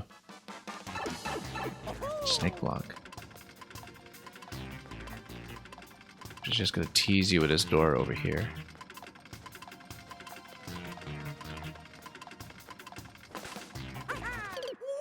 Yeah, I was thinking it would probably try to squish me, but that's okay. We're wrong.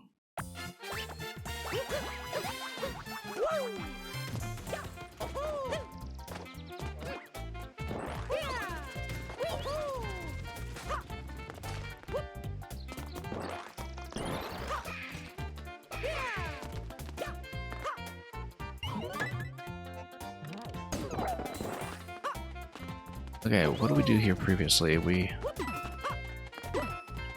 had also gone forward to see what this was about, and that was the bit with a snake block. And a door which probably just cycles you back to that door, I would guess. I'd be really surprised if it didn't, in fact.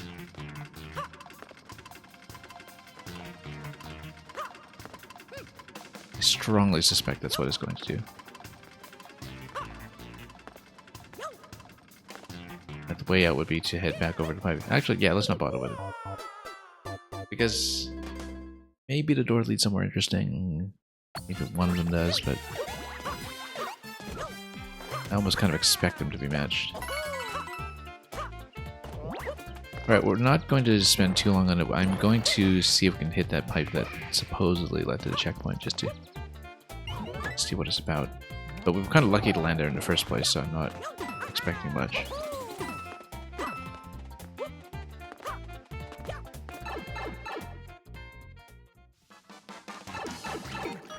Yeah, and we don't make it over on this attempt, I'll probably just call it. So we can get to some of the other levels in queue. I can't say I wasn't warned. How did we even get there in the first place? We fell down in this location, right? And then I can't really see where I'm going from here, so... yeah. That's going to be a lot of missing. So we can do that accurately, so thank you for that. And... I mean, I don't know whose dad has been subjected to this, but... I suppose... oh, clear check time is 7:10, so that takes some time. I'm just looking at the layout here. There's a whole bottom segment that we kind of witnessed, but didn't really see much of. And red pipe that spits you out at the very end. And of course that's all walled off, so there's no question of trying to cheese it to the flag or something. You have to go through the progression eventually. So, looks like it would take some time. Anyway, wonder who will get the first clear. Not me. 7:10 clear time on that though. That's curious. Even if you do know the route. Alright, thank you for waiting, everyone. Let's take a look at Redux.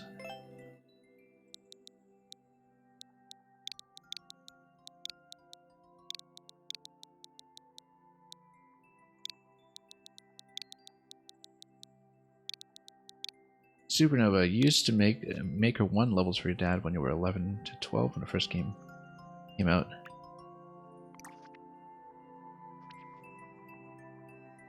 They weren't anything like what you make nowadays. Well, I mean, they could have been. You never know. Redux, do let me know if there is something specific that you want to see. We didn't finish Synthwave previously.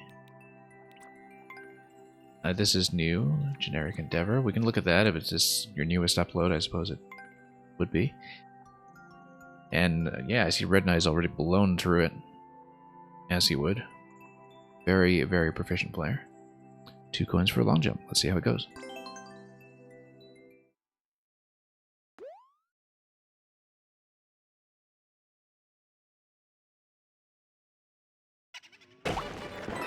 Oh, got some shell kicking going on here. Yeah, we need a high jump off this. Oh, and it's a ground pound cancel. It seems to stall. Yeah. Absolutely is. Oh, whoops. Was trying to cancel out of that. We missed.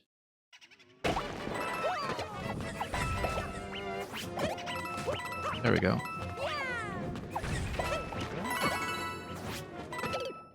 Wait, why would I want to cancel out of that? Oh, just to line up to jump to go down. Yes. Okay, that makes sense.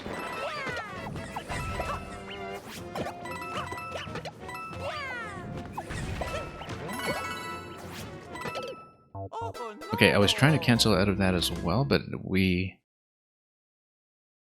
probably need to be a little bit cleaner about that column. Let's... Oops, no, hang on. Yeah, object, no worries. We set up our stream policy specifically to account for circumstances like that. Oh, we got a bit of a wall slide there. We came in a bit close.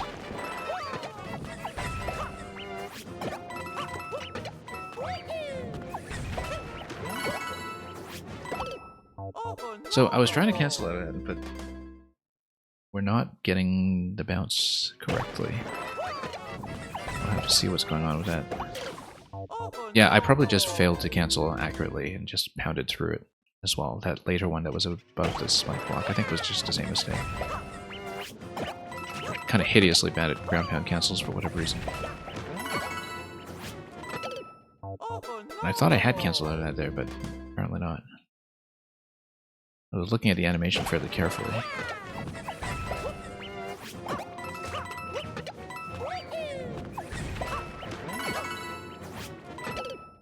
Yeah, no, we're hitting that too far to the right. We kind of want to hug against a wall on the left a bit closer, I think. Because the deflection's just not what I'm going for. I feel like, yeah, I need to wall jump out of that, don't I? I need to go down towards the wall after that, and then wall jump out of it after the kick. We're just missing the wall jump because we're not bending back towards the wall. It seems to be what's going on there. Nope. Hang on.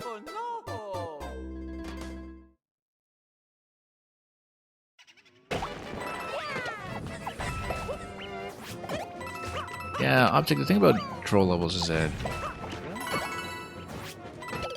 if you're making them, you had better have extremely good mechanical knowledge about what players are likely to try and what they're able to do.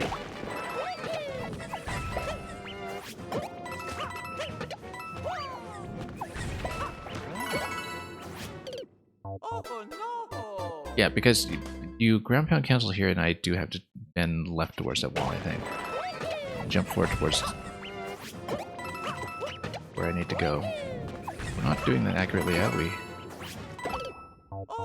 have been trying to cancel out of it, and I keep stomping on this thing. And I can see from the stomp that I have unsuccessfully been trying to cancel.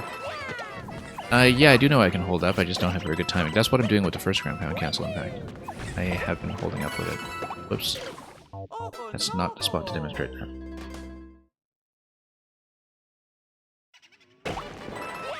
Yeah, that's the way I'm doing the first one, is I was holding up after getting into the pound animation. And so the first one mostly going well.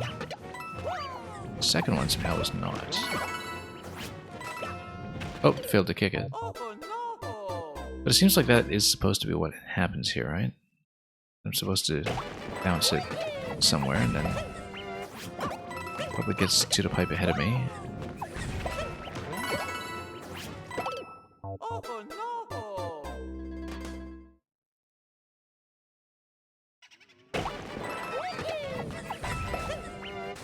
Whoop.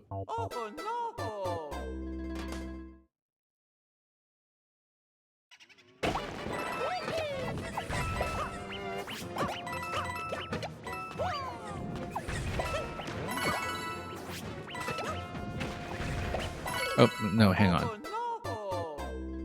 I come out of the pipe and I think I just fall out towards the 30 coin. Took me a moment to understand what was going on there. Yeah, I saw the right arrow and I saw the coin down below, and it just took me a moment to process what was happening. But the shell is supposed to be in position for a bounce at that point, so just try to do this more successfully. I'm trying to cancel early enough to get into the wall jump, but I think you basically have to go down, up, left. It's a bit of a tricky sequence. There we go. And then I'm probably not supposed to stall that. The shell is supposed to go down, and then I'm supposed to ground pound cancel in order to bounce on top of it another time.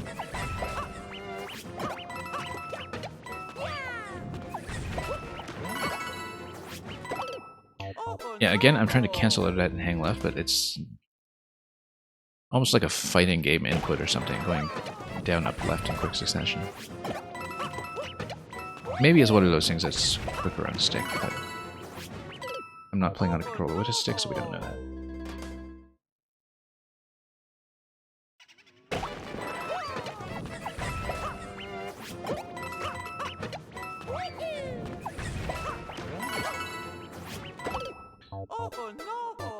Yeah, if I'm too far to the center, I'm not going to make it to the wall. And that's probably... We do know how it's supposed to look now, though, having done it successfully a few times.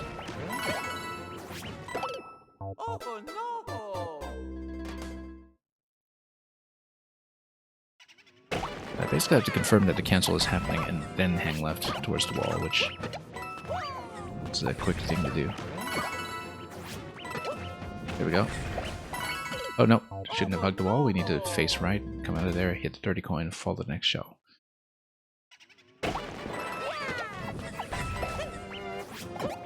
do understand that. There we go. No.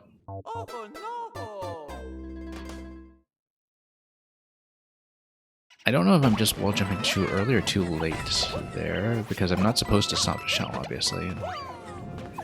I don't know yet which way my timing is off. It is off.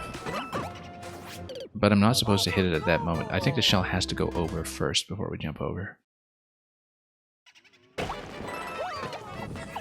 Maybe I'm not supposed to...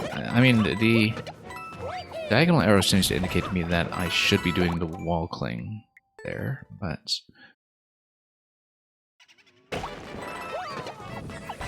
I may be wall jumping too soon then if we're kicking the shell already.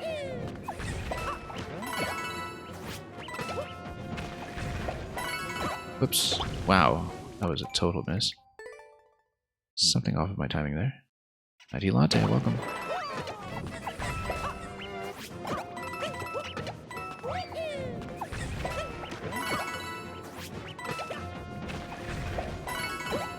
How come I'm missing that?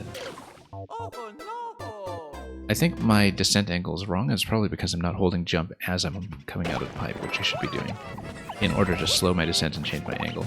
Oops.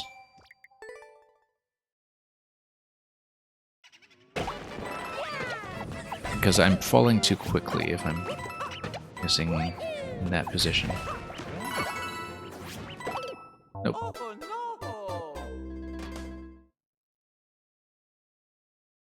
At least we've made it past that a few times.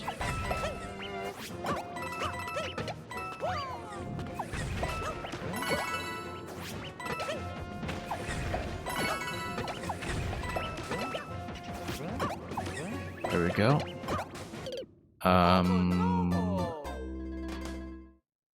I obviously wasn't supposed to kick that the second time. I was supposed to follow it down towards the coin.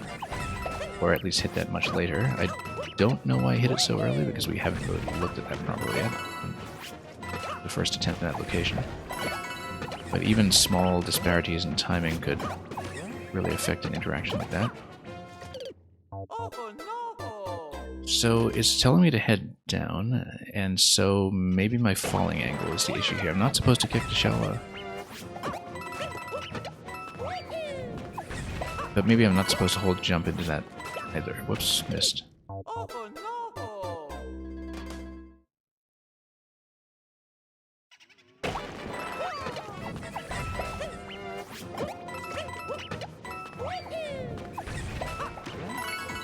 Nope. Again, slight disparity in timing, causing some problems.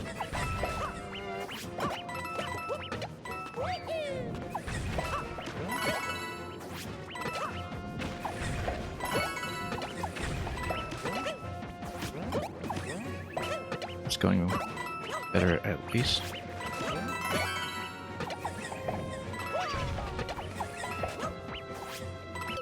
wait.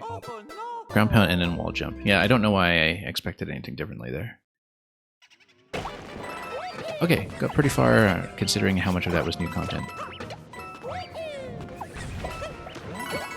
Looking pretty doable. As we do it cleanly. A little more aware of what some of the potential traps are now. Yeah, again, ground pound and then trying to wall jump to the left. We had done that successfully. Whoops. It's looking pretty approachable.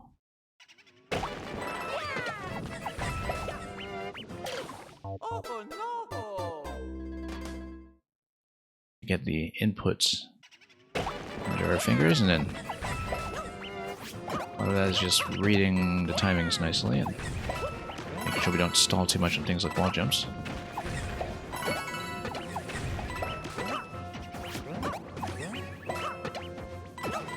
I already have this mental catalog of mistakes I'm likely to make in Redux levels. That time I was trying to get to cancel early enough to swing left towards the wall for the wall jump, and we just missed.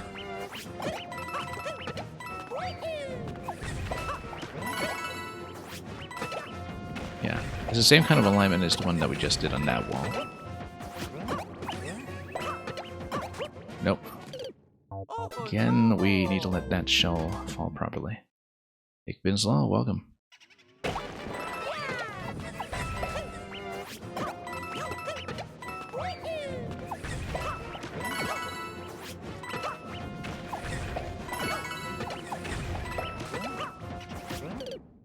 Whoop, too far left.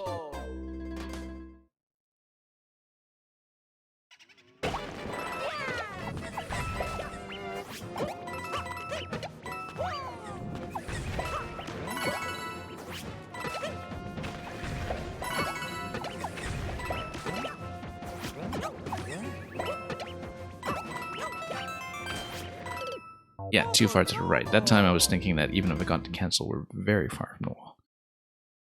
Do I play good troll level? I can, if you want to send me one.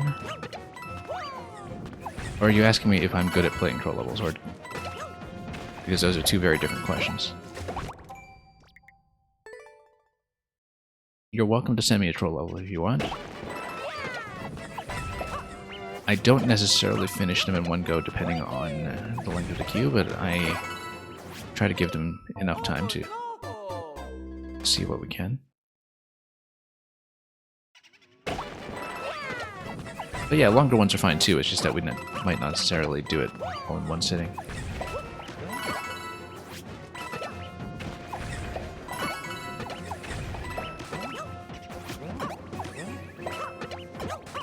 Nope. That bounce is a little bit weird on that corner because I never quite tell what it is I'm doing wrong when I do hit the shell the second time like that. I don't know where exactly my timing could be fixed, but we'll try to fix it.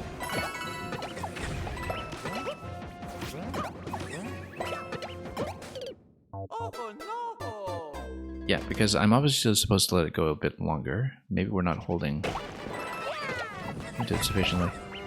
Yeah, object, counterintuitively, the command is leave, not remove.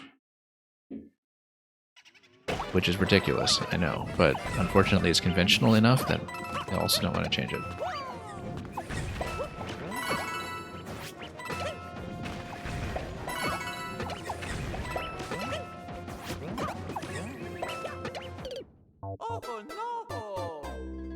I am supposed to hold into that jump and just angle it, I think. Frostboy, try it without the brackets. You might have better luck with a bot that way.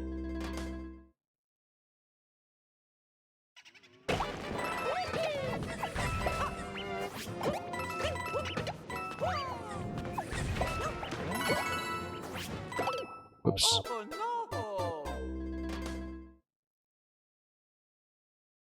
And welcome, incidentally.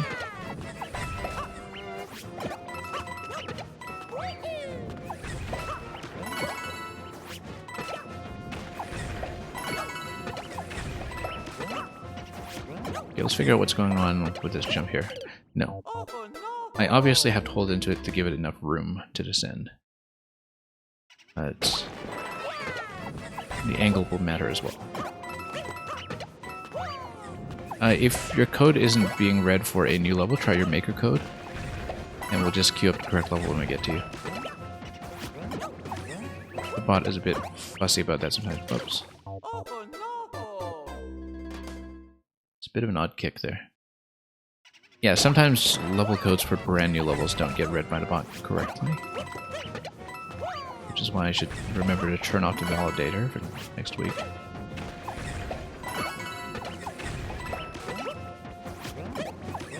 It's one of those old pieces of tech that used to work. Yeah, it should really be a matter of holding jump into the first shell kick there, but I mean, we did manage to get that successfully a few times, we just lost it.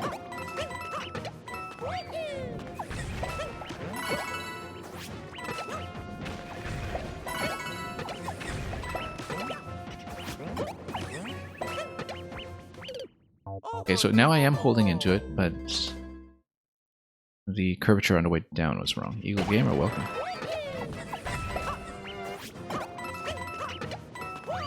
As usual, we will try to get through everybody in queue at a reasonable time, but we'll see how that goes. No.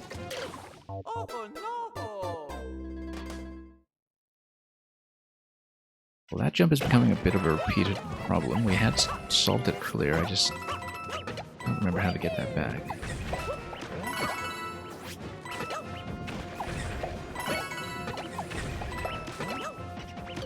Nope, whoops, just missed it. Just press right on that, okay.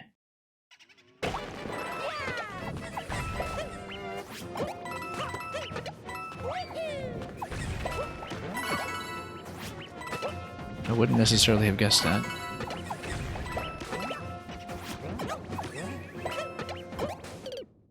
That was a press right, though. That definitely didn't go. Maybe the timing was off.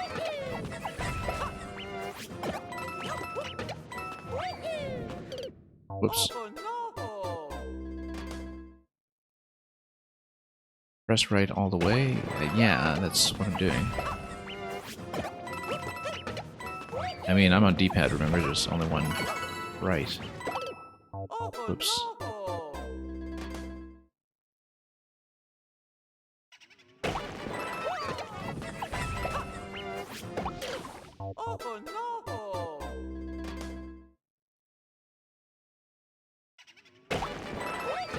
Yes. I'll see if we can fix that alignment after the wall jump. Maybe there is something going on in muscle memory that's not quite working out here. Okay, that worked that time. That worked that time, okay. Sliding too much when I go out the pipe. Yeah, it's possible. If I'm off in terms of my wall jump timing when I come out, that could affect it. Whoops.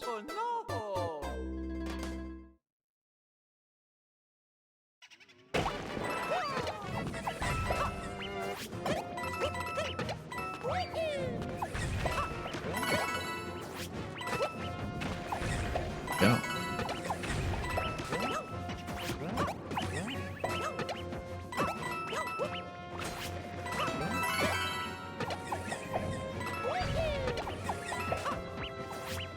And then, once again, I was trying to cancel in a wall jump, but then we missed it. And there's going to be a shell kick on the way over to a long jump after that, which should be fairly close to the end.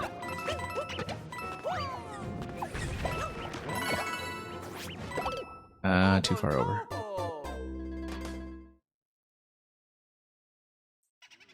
Yeah, what's happening there sometimes is that sometimes I start pressing left towards the wall before the ground pound cancel is properly registered. Down input. So basically I'm turning away from the down input too soon. In locations like that. I know that's a problem, which isn't to say we fixed it.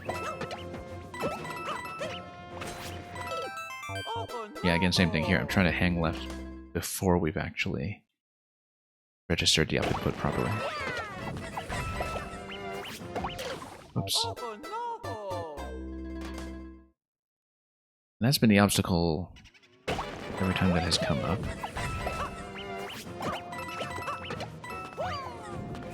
But it is the main mechanical thing to resolve on the way to finishing the level. As far as I can tell.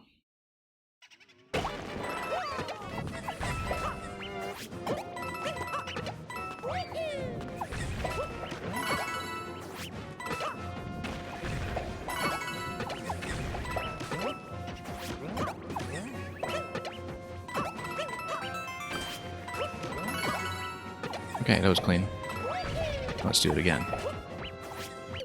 Oh, hanging left too early.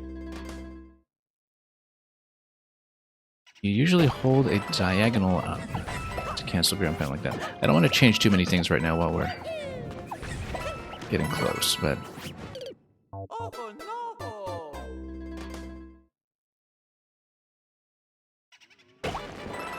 I see what you mean, but I probably don't want to change up too many things mechanically while I'm nearly finished.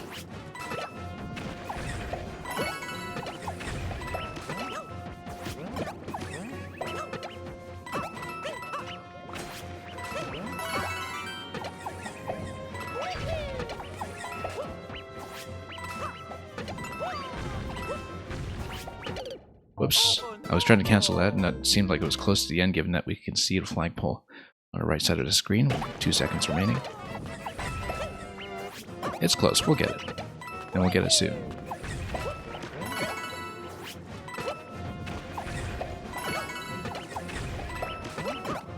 Whoops. Haven't made that mistake in a while. Going too soon on a wall jump, that's what happens when we do that. Or maybe we got into the wall slide late. Screw off my wall jump timing. Many possibilities there when things are going wrong here. Whoops, yeah. We just need to get the old timing back, that's all.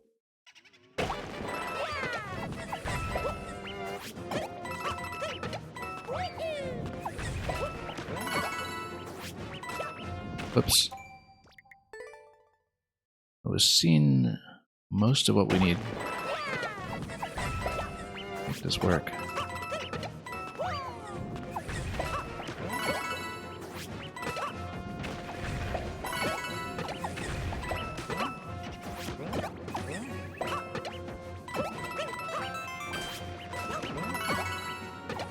Like this. Whoops. How did I... Oh yeah, that was the diagonal input error that we have when I'm kind of holding my controller slightly off angle. Where we expect a nice clean long jump forward and instead have a spin high jump. Whoops.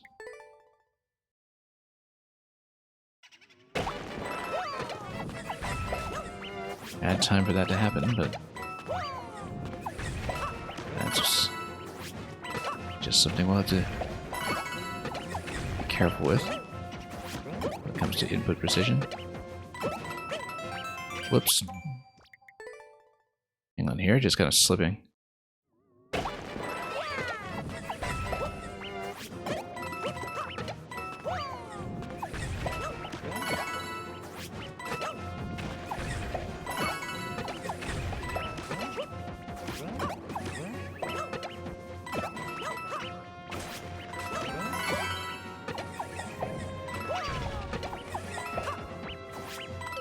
Nope, once again trying to cancel and go left. It's precisely that interaction that makes or breaks the level, so...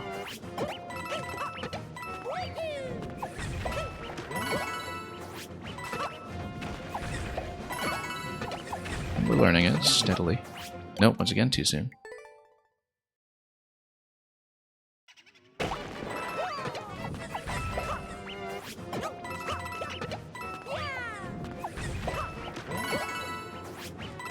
We will likely close queue at the end of this one, by the way, depending on the list that we have remaining. Thank you for any of the submissions that I haven't acknowledged so far, like that Mario Wonder Pixel Art Museum that we've been promised.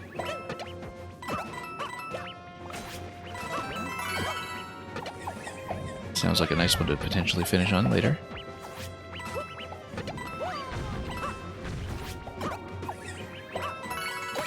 There we go. That's a clear.